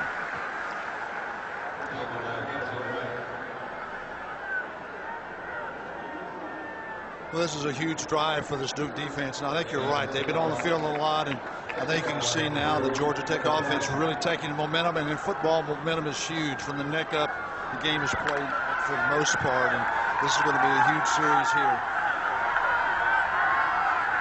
Look at the Dwyer day.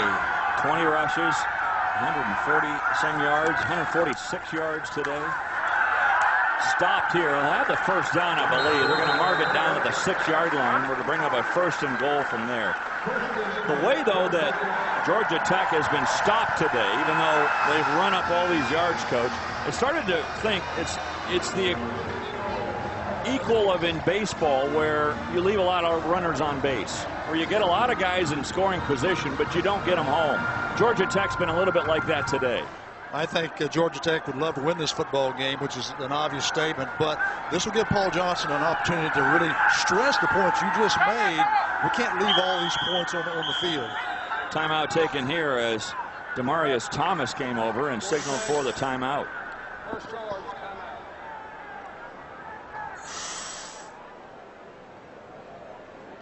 So big running day today for Jonathan Dwyer and for this Yellow Jacket team. Dwyer again over 100 yards. Really a nice cut at the line of scrimmage. He makes a linebacker miss and get him in the secondary, and very powerful as well as being an outstanding runner. And he has great speed. Not good speed, but great speed. And this is a one difference, Coach, when you look at it. Even though Duke has seen this type of offense in Navy, they didn't see the type of player that they've seen in Jonathan Dwyer. Not at all. The speed and the power that Dwyer has, and also the open field running ability that Dwyer has. And not everybody has a player like Jonathan Dwyer. 150 yards today, 21 carries. I think Paul Johnson's done a good job of moving him around some and getting him the football in key situations. And Paul Johnson knows the weakness of this Duke defense. He knows where to attack with his option offense. First and goal from the 6. Dwyer goes into the middle. Gets it down to the 3.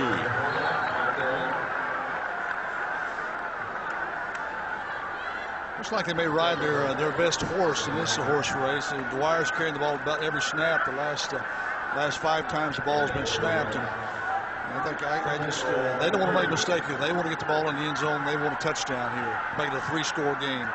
Dwyer, by the way, with a career high 153 yards today.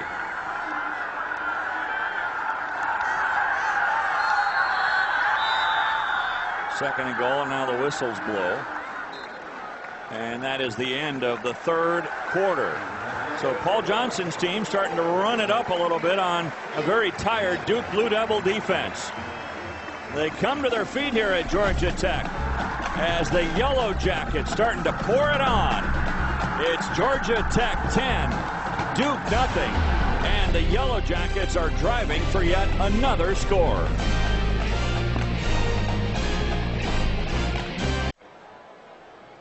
We get ready to start the 4th quarter. Nothing but goose egg so far for the Blue Devils for Georgia Tech. They just got through scoring a touchdown, and you look at our impact players brought to you by Taco Bell. One's had a huge impact, coach, in Jonathan Dwyer. The other, Hollingsworth, hasn't had many touches.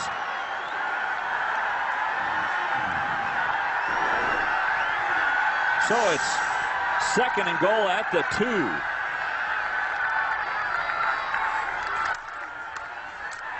Shaw, the keeper, stood up at the goal line, but he's in for the score. Jabo Shaw.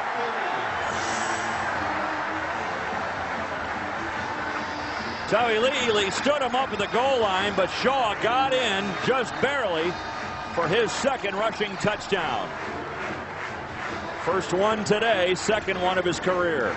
Really nice fake on that play by Jonathan Dwyer in the middle of the line of scrimmage and allowed Shaw the opportunity to get in the end zone.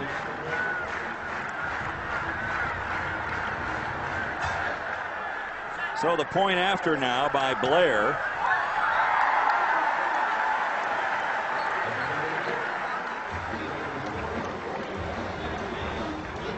The point after is good, and now Georgia Tech up 17-0. First half was a half of frustration for the offense. Second half, Georgia Tech starting to pour it on. A nice block there by Jonathan Dwyer, facing the line of scrimmage. It's really not an option play at all. It's a quarterback keep, and they assign Jonathan Dwyer to block the linebacker, which you don't see the block there. Does a great job at the bottom of your screen, and all now the quarterback has to do is just follow Dwyer in the line of scrimmage, and Jabo Shaw does an excellent job of that. Again, Paul Johnson, the option offense, he knows how to attack a defense. This is his offense. He's run it for a long time. He knows how to adjust. He knows how to take advantage of what you're doing defensively. Shaw really just keeping the seat warm for Josh Nesbitt, who should be back in maybe next week, maybe the week after that from the hamstring injury. Jabo Shaw, a true freshman quarterback starting here today. One of a handful of true freshmen that are starting around the country. Coach, which of those guys do you think is having one of the biggest impacts in the country? Well, I think Pryor will at Ohio State when it's all said and done. He's got a great supporting cast, an outstanding defense, and I think he can make a real impact not only in the Big Ten, but on the national stage. I like what Griffin's doing at Baylor. I mean, they're changing the culture down there as well. Kickoff to Marshall at the 2. and nailed inside the 20 at the 17-yard line. As we get you back for another update from Lowell Galindo.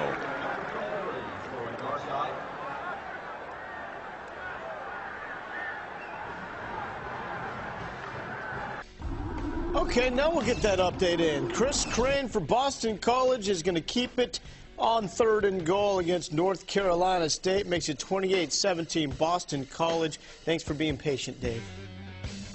It's okay. We have nothing but time over here, Lowell. We'll wait for you always. And the give here is to Tony Jackson. He's getting his first chance at running the football, and he gets it up to the 25-yard line. And a new QB as well, Zach Asack, taking over for Thad Lewis. Zach Asack at one time was a starter and was injured, and after the injury, Thaddeus Lewis came on, became the starter, and now he's going to get some time in most every game. He's gotten at least one series in pretty much every game this year.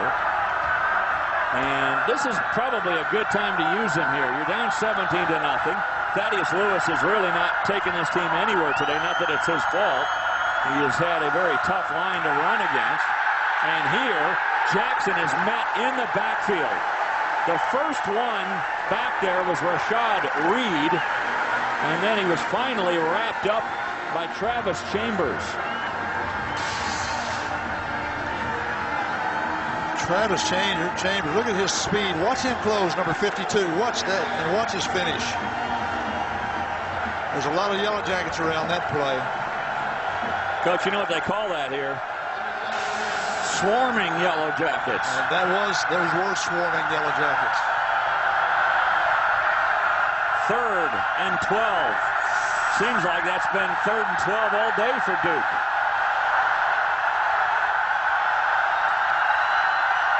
Asack throws it across the middle and almost picked off.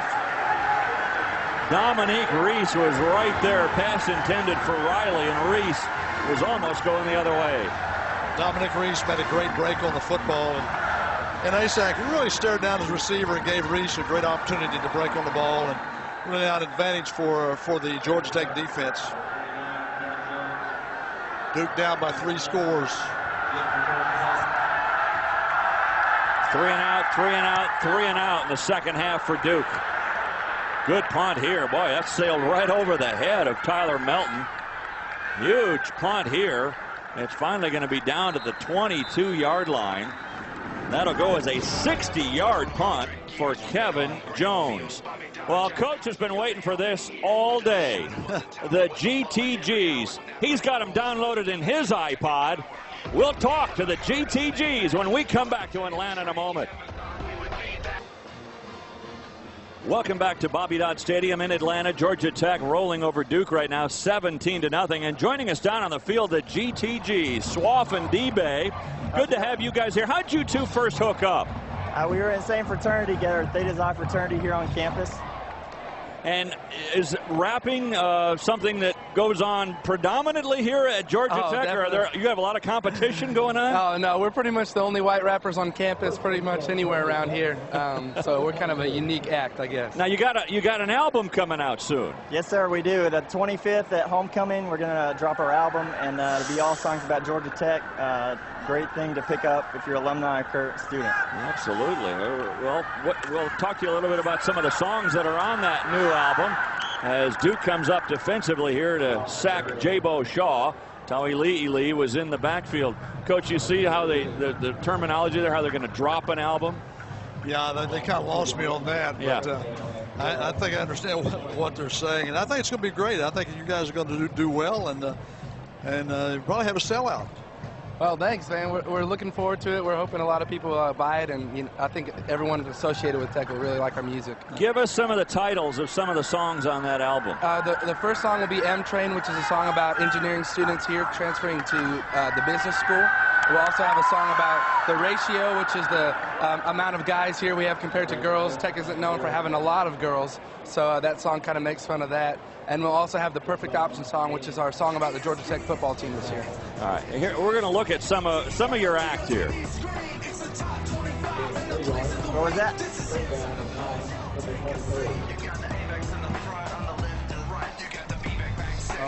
We're just watching you guys perform. We have a little video from our production crew here.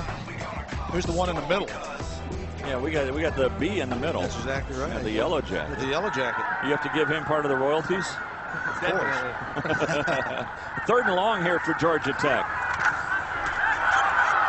And this will be another sack, and it'll be 3 and out here for the Yellow Jackets. So, guys, we just wanted to thank you for dropping by.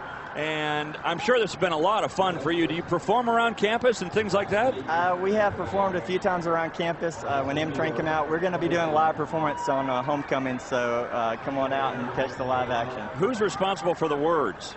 We both write. Shared responsibility. Yeah. Well, can you give Coach a little rap patter that maybe he can use in a future broadcast? Oh, wow. We weren't prepared for that. Yeah. All right. Well, think about that for a second while we watch this punt, and maybe you can come up with a little ad-lib patter for Coach Coker. All right. Good punt here. Wow. Scott Blair, he sends Varner all the way back to the 20. Varner able to bring it back, though, up to the 37-yard line. He goes sailing out of bounds, and a flag comes in. Been very impressed with this Duke defense. They really have not flinched. They've fought all the way through. Things don't look good now. 4th quarter. After the runner was out of bounds, personal foul, number 57 on the kicking team. 15 yards from the succeeding spot. First down. That penalty against Shane Bowen. Duke needs to help their offense needs to help their defense now. They've got to make some first downs, and without question, it's time to score if they're going to have a chance to stay in this football game at all. Well, Duke finally on the Georgia Tech side of the field. Let's get down back to the GTGs. Guys, you come up with anything for Coach Coker? Oh, I think so. Lead it in, D-Bay. all right. This is, Coach, we hope you've heard of an A-back, but this is our little thing. So, you never heard of an A-back? Well, after M-Train, you never thought we would be back. But if you look up at the screen, you can see that this North Avenue Trade School is about to teach that. Coach. Yeah, I like it, guys. I have heard of an A-back. I've done my homework. Good, we were hoping you would. I've heard of an A-back. I've done my homework. Coach Johnson kind of schooled me up a little bit yesterday, in fact, on the A-back, B-back. Great job, guys. Thank you, Thank you, sir. Hey, Swaff, D-Bay, thanks so much. We've enjoyed having you here. Good luck with the album. Thank you. All right, that's GTGs having some fun here at Georgia Tech. Coach, you got all that down? You get the patter? I do. I need the album. Yeah, you need to drop an album sometime. I need to drop an album. Yeah, you need to drop an album. Come up with it. You got a book. You got to drop an album. I'm afraid somebody might drop my album. Well, another 3rd and long. This half has been brutal for Thad Lewis, Zach Asak, and this entire offense. Well, that was a great job of protection that time, but a good job by Thaddeus Lewis, but another drop by Ron Riley. Just 2 of 9 today, Duke, on 3rd down. Lots of time. Lewis wants it all to Eron Riley. Threw it over his head. Riley was open, but a little bit too much mustard on the ball from Thaddeus Lewis. The Duke offense has just not been able to establish any rhythm at all today, and give the Georgia Tech defense credit for that. They're an outstanding defensive team. Dave Womack has done an outstanding job with them, getting them prepared each week, and these players are playing with a lot of energy, and it's really a special day for the Georgia Tech defense. Look at the yards by half, a -2 for Duke in the second half, and on the 4th straight possession of the second half, it's 3 and out for the Blue Devils.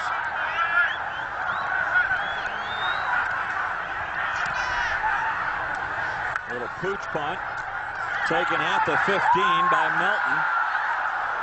And Melton wrestled down at the 17. 35-yard punt. Really nice job by the Duke special teams here.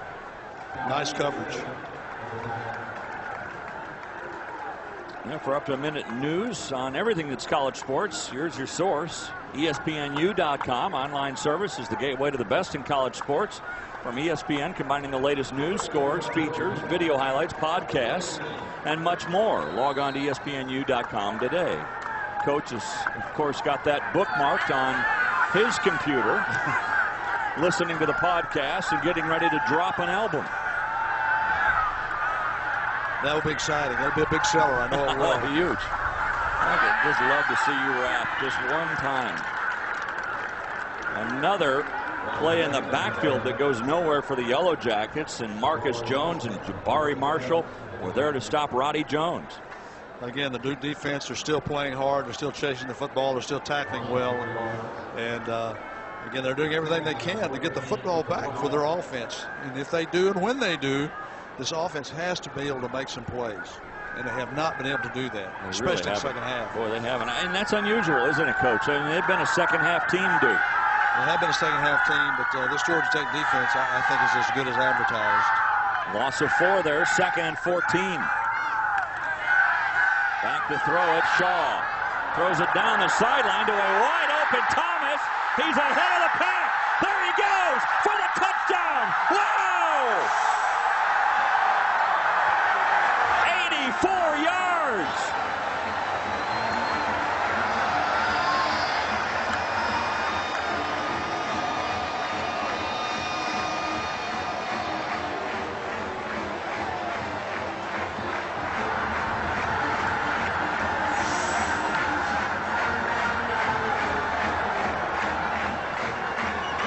Make it 88 for Thomas from Jabo Shaw. That's what you get with this type of offense. It's run, run, run, run. Also, when you have play action pass, you'll have the single coverage. And really, I've been very, very impressed certainly with the offense of Georgia Tech. Shaw, a great throw there, and just a great reception by Demarius Thomas. So Jabo to Demarius. 88 yards. They drop 88 on the Blue Devils. And it is Georgia Tech running away from Duke, 24-0.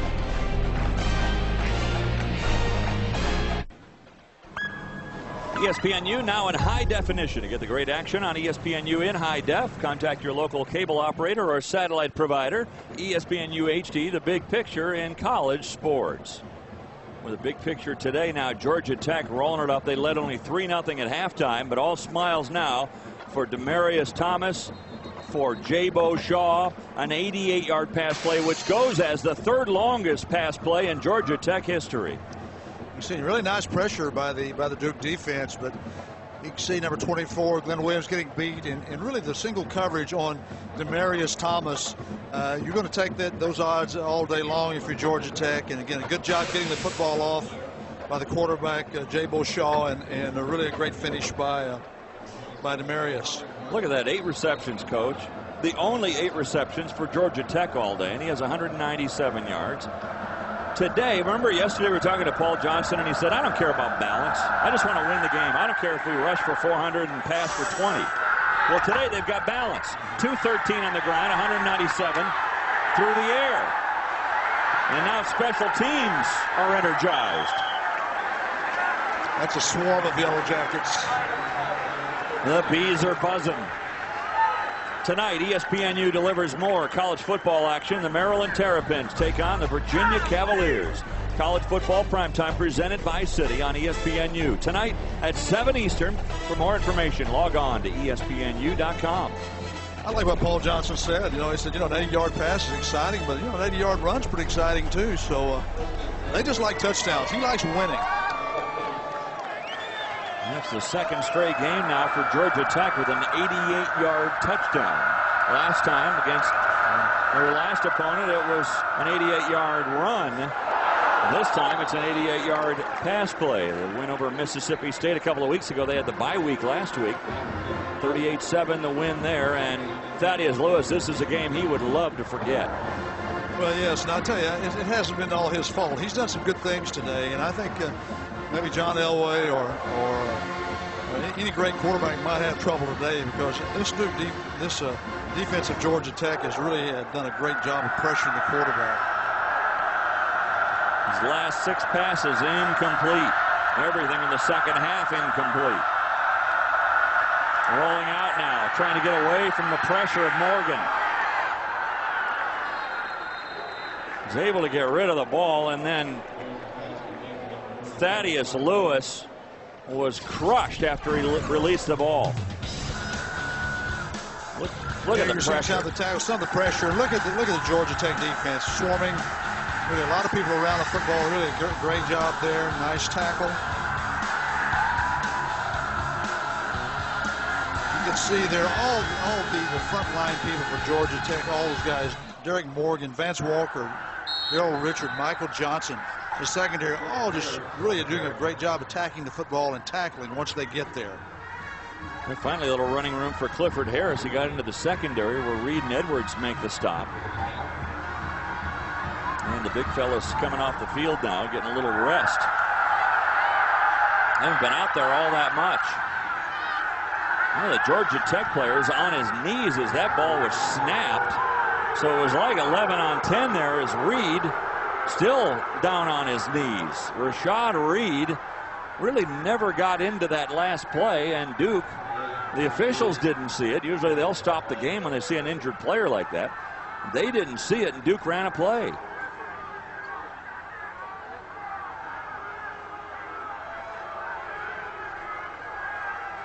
That's not something you're happy about if you're Georgia Tech, that the officials didn't stop this play before it started. Well, see him on the right there, Coach? Well, you've got all the officials there, and you're right. They should have stopped this play, and I'm surprised they missed that opportunity to stop the play. And I think Georgia Tech has a right to be unhappy with that play. Well, it goes on the other side of the field. Another first down for Duke. They get it down to the 49. Again, Lewis rolling out. Looking down the sideline to Austin Kelly. Well, that was a good little curl route by Kelly, and a nice pass right on target from Lewis down to the 30. Again, good job moving Lewis around there, coming outside the pocket, and it's a two-deep secondary for Georgia Tech. A nice job in the little seam, a nice job in the void there. Now some more running room. There goes Clifford Harris. Bumped out of bounds by Butler. Duke finally moving the ball. Well, in this situation in the game, if you're Georgia Tech, you want to finish strong. I know defensively, Georgia Tech would love to have a shutout here. They're going to probably win this game. They'd like to have a shutout. They want to finish on a high note. Do the same thing with Duke. Duke hasn't played well today. They haven't really been in the game, but they want to finish with some poise and with some sense of respectability. From the 16, first down. Lewis rolls out one way, throws the other to Riley, and then he is creamed by Mario Butler. The Butler did it. And now to Lo Galindo. Guys, Iowa State opened up a 20-0 lead over Kansas in Ames, but here comes the Jayhawks. Todd Reesing scrambling for 10 yards, sets up an Angus Quigley touchdown, and KU down by only 6 in the third quarter. Well, they can strike quickly, the Jayhawks, that's for sure. Thrown too far, intended for Johnny Williams. So now 3rd and long again for Duke.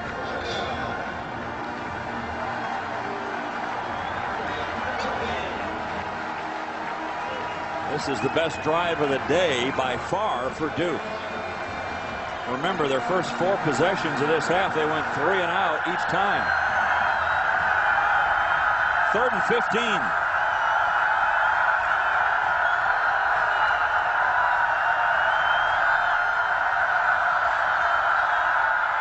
Time for Lewis into the end zone. The pass again intended in the end zone for Jeremy Ringfield, but it was at his feet. Good protection there and a pretty good route. The ball just a little bit underthrown, and it almost would have had to have been a perfect pass here. And again, good protection by the Duke offensive line. You can see just a little bit low and out of his reach. Coach Cutcliffe looks like he's going for it here on 4th down. Down 24-0 with under 7 minutes to go.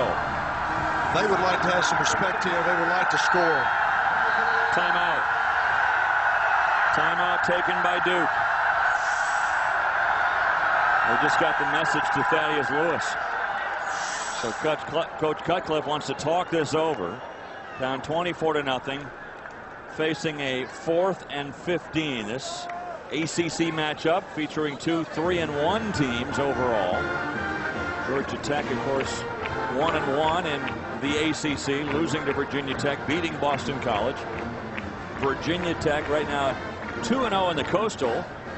The Atlantic Division, Wake Forest losing last week, but not a conference game. They're still 1-0 in conference play. Coach, who do you like? How do you sort all this out? Well, you know what? I've changed my opinion a little bit from top to bottom of the ACC. I thought, all in all, the league was fairly weak this year. I don't think that anymore. I don't believe there's a great team in the ACC, but the more I see, the more good teams that I see, and I think it's going to be one of those exciting years where every team has to play every week with an opportunity to win. I think everybody's got an opportunity to be better, and I think it's going to be an exciting finish. And I really think, as far as the looks, I think Clemson's the most talented. I think Virginia Tech is really going to be hard to beat, and I think a young Miami Florida State team can really come on. And Butch Davis' team in North Carolina looks pretty impressive.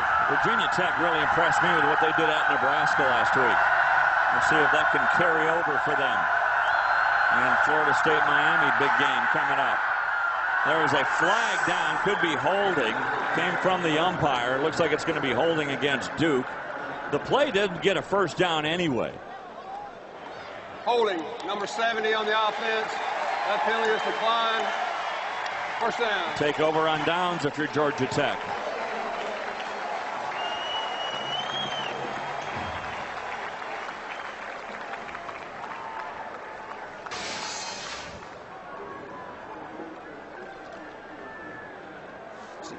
You see number 70, Fred Rowland, the right tackle, with a hold, and a good call. Again, it's short of a first down, so of course Georgia Tech declined the penalty. He's going to take over the football, but again, Fred Rowland with a hold, number 70.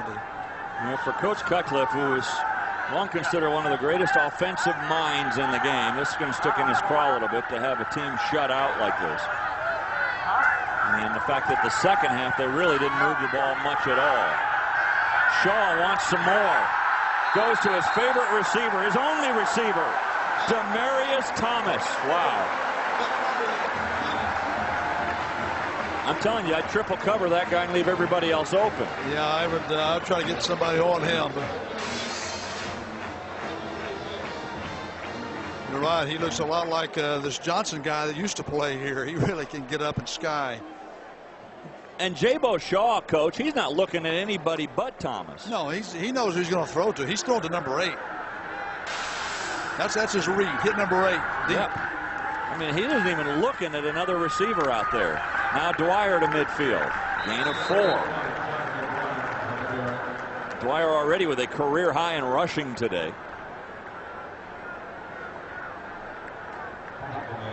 He's had 3 runs today of over 20 yards, and now Thomas looks like he's got to come over for a breather. Up over 200 yards receiving today. You have receivers that they want the football. They want catches. When you see this guy, he's going to get his opportunities because he makes the most of his opportunities. He's been very impressive today. 9 catches, 230 yards for Thomas today. Shaw looked like he wanted to pitch it outside. There was no one there, and he had to eat it. That's a smart play by Shaw because you're exactly right. There was nobody there. Probably a missed assignment. There's no pitch man. And an inexperienced quarterback sometimes will pitch the ball out on the ground. But we did a nice job by Shaw. Just take the ball and let the clock run. And the clock's your friend right now. Just keep making first downs and protect the football. Who's the best option quarterback you ever saw? Oh, maybe J.C. Watts. Yeah. Pretty good congressman, too. That's right. You're right. From Eufaula, Oklahoma. 3rd down, 5 to go. First Watts start for the Sooners of Oklahoma. Shaw fighting for the first down. He won't get it. Stopped at the 46. Good tackle by Ray.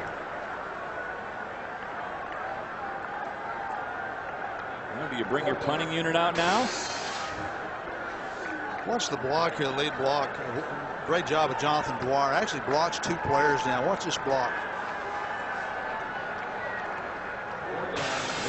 Great block and perimeter by Jonathan Dwyer. Not just a good ball carrier, but he's a complete player, a good blocker also. All right, I'll have to admit, I'm surprised by this. You're up 24-0. It's 4th and 2, and you're going for it. Well, now you're moving everywhere.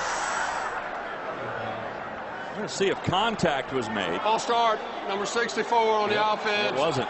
5 yards. I believe they'll punt now. Respress moved. Gardner was the one they called. because he stood up out of his three-point Number stance. 64 was not threatened by the defensive lineman. By rule, it's a false start. Yeah, the movement that was caused by Respris, he didn't have anything to do with what Gardner did. Gardner was way away from that play. Yeah, the rule states if the intent of it, but you can see you're exactly right. He's way away from the play. The flinch was not caused by the movement of the defense. He wanted it to be.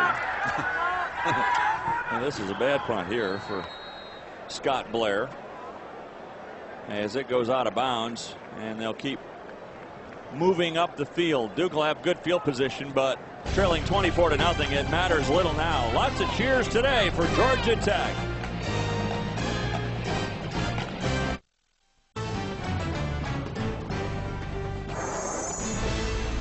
ESPNU College Football is presented by Allstate, proud sponsor of college football and the 75th Allstate Sugar Bowl. Are you in good hands?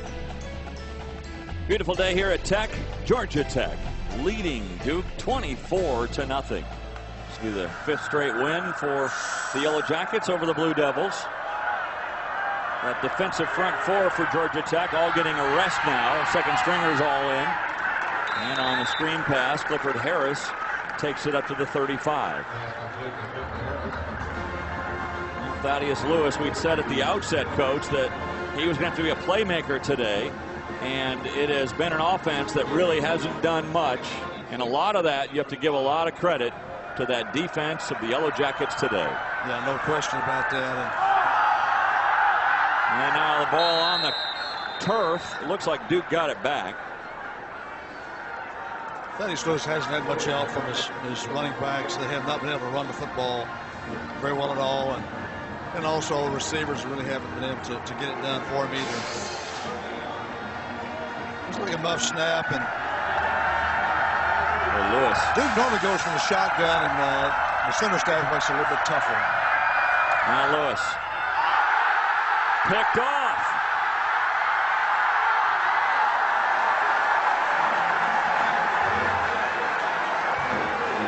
Alex Walker picking it off.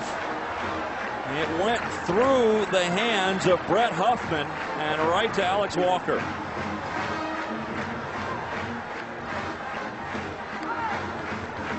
Thaddeus Lewis would just like to forget today. Yeah, very frustrating for Thaddeus Lewis. Again, open there, not a great pass, but usually a tip's going to be picked off, and really a good interception there by Alex Walker. A redshirt freshman out of Augusta, Georgia.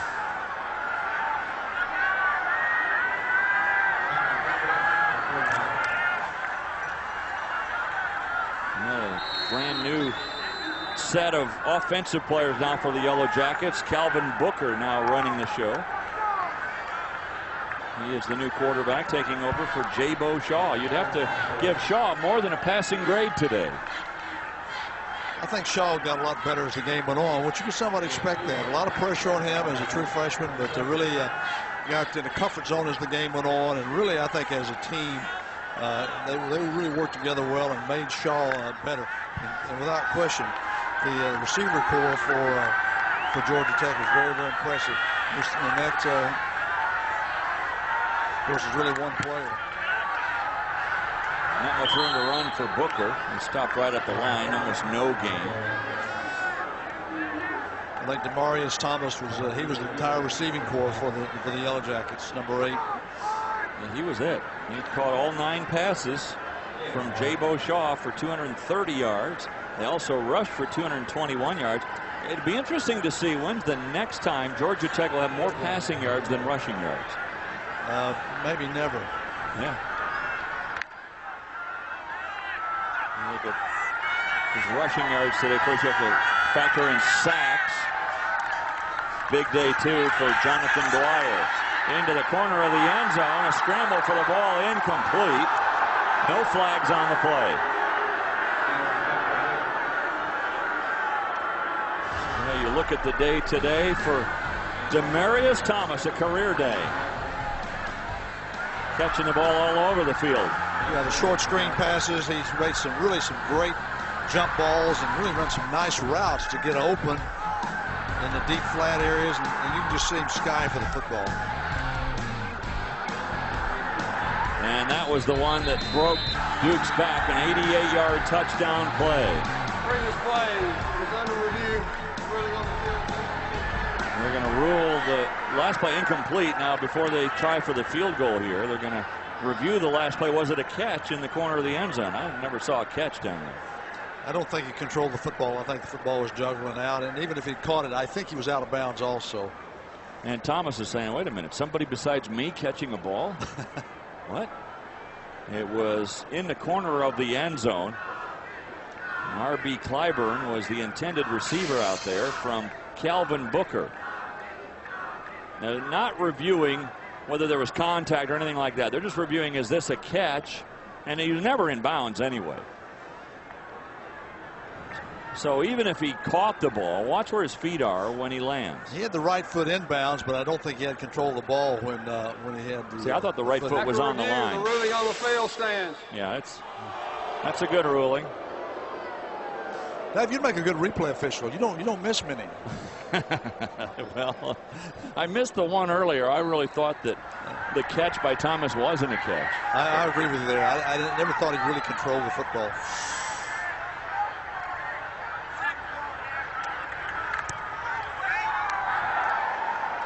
And the field goal is good from Blair.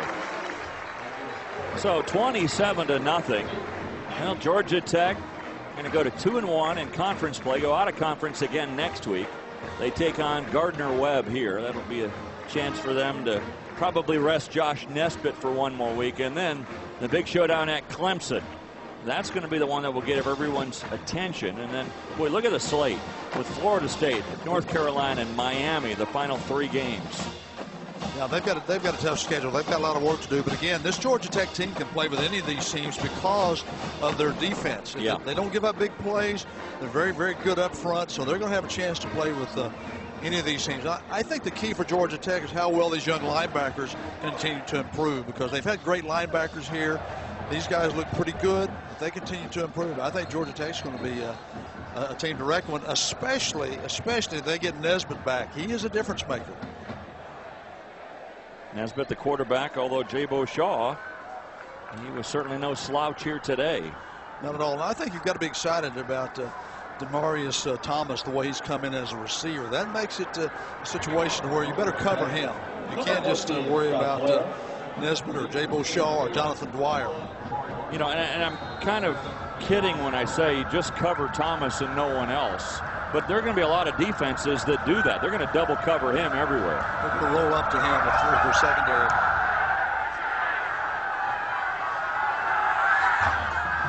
Marshall. And he gets it up to the 24-yard line. Well, David Cutcliffe saying that, you know, we're not a great team yet. We're a good team. And certainly the 3-1 start, their best start since 1994. They slip here on their first road game of the year today at Georgia Tech. 27-0 the score right now. Their next game after a bye week, so they'll have a chance to kind of regroup, retool a little bit before they take on Miami at home. Well, they've got a real challenge. They've got some tough games ahead, and you always, sometimes a bye week's good, but you hate a bye week after a tough loss. Again, not much running room at all for Duke today. That's been the story of the day. Tony Jackson goes nowhere. The schedule for Duke, we mentioned a bye week coming up after this one. Probably a good time for them to regroup a little bit. And then they take on Miami at home. They're at Vanderbilt. And, you know, boy, look at the way Vandy has played. Of course, they got a tough one today with Auburn. Then at Wake Forest, they're playing some ranked teams still left on their schedule. Big run through the middle this time for Jackson. I think if Duke can somehow get in a bowl game, it would be a great year for them. I agree. You can see this schedule. That's going to be a tough challenge. That's going to be a very tough challenge, because you have a team like Vanderbilt, they're undefeated now. They play some good football teams the remainder of their schedule. Yeah, it looks like, I mean, they've only got one that you would say they may be favored. That would be the home game against North Carolina State. The rest of them pretty tough. Maybe favored. Yeah. Maybe, yeah, that's what I'm saying. Maybe. I didn't say it was a definite. Well, again, Jabo Shaw, big day today for Georgia Tech, and I'll tell you what, the Yellow Jackets look solid, and Coach, you mentioned it, their defense is really the story. Their defense is the story. Very impressed with their defense, and they're playing with a lot of energy and playing very hard. And Dave Womack, the defensive coordinator, has done a great job. Been very impressed with this football team. So the Ramblin' Wreck jumped their way to 4-1, winning today 27-0. Coming up next on ESPNU, it's SportsCenter U. For more information, log on to your home for the finest in college sports, ESPNU.com. This has been a presentation of ESPN, the worldwide leader in sports. For Larry Coker and our entire crew here in Atlanta, Dave Armstrong saying so long. Now let's go to Lowell Galindo.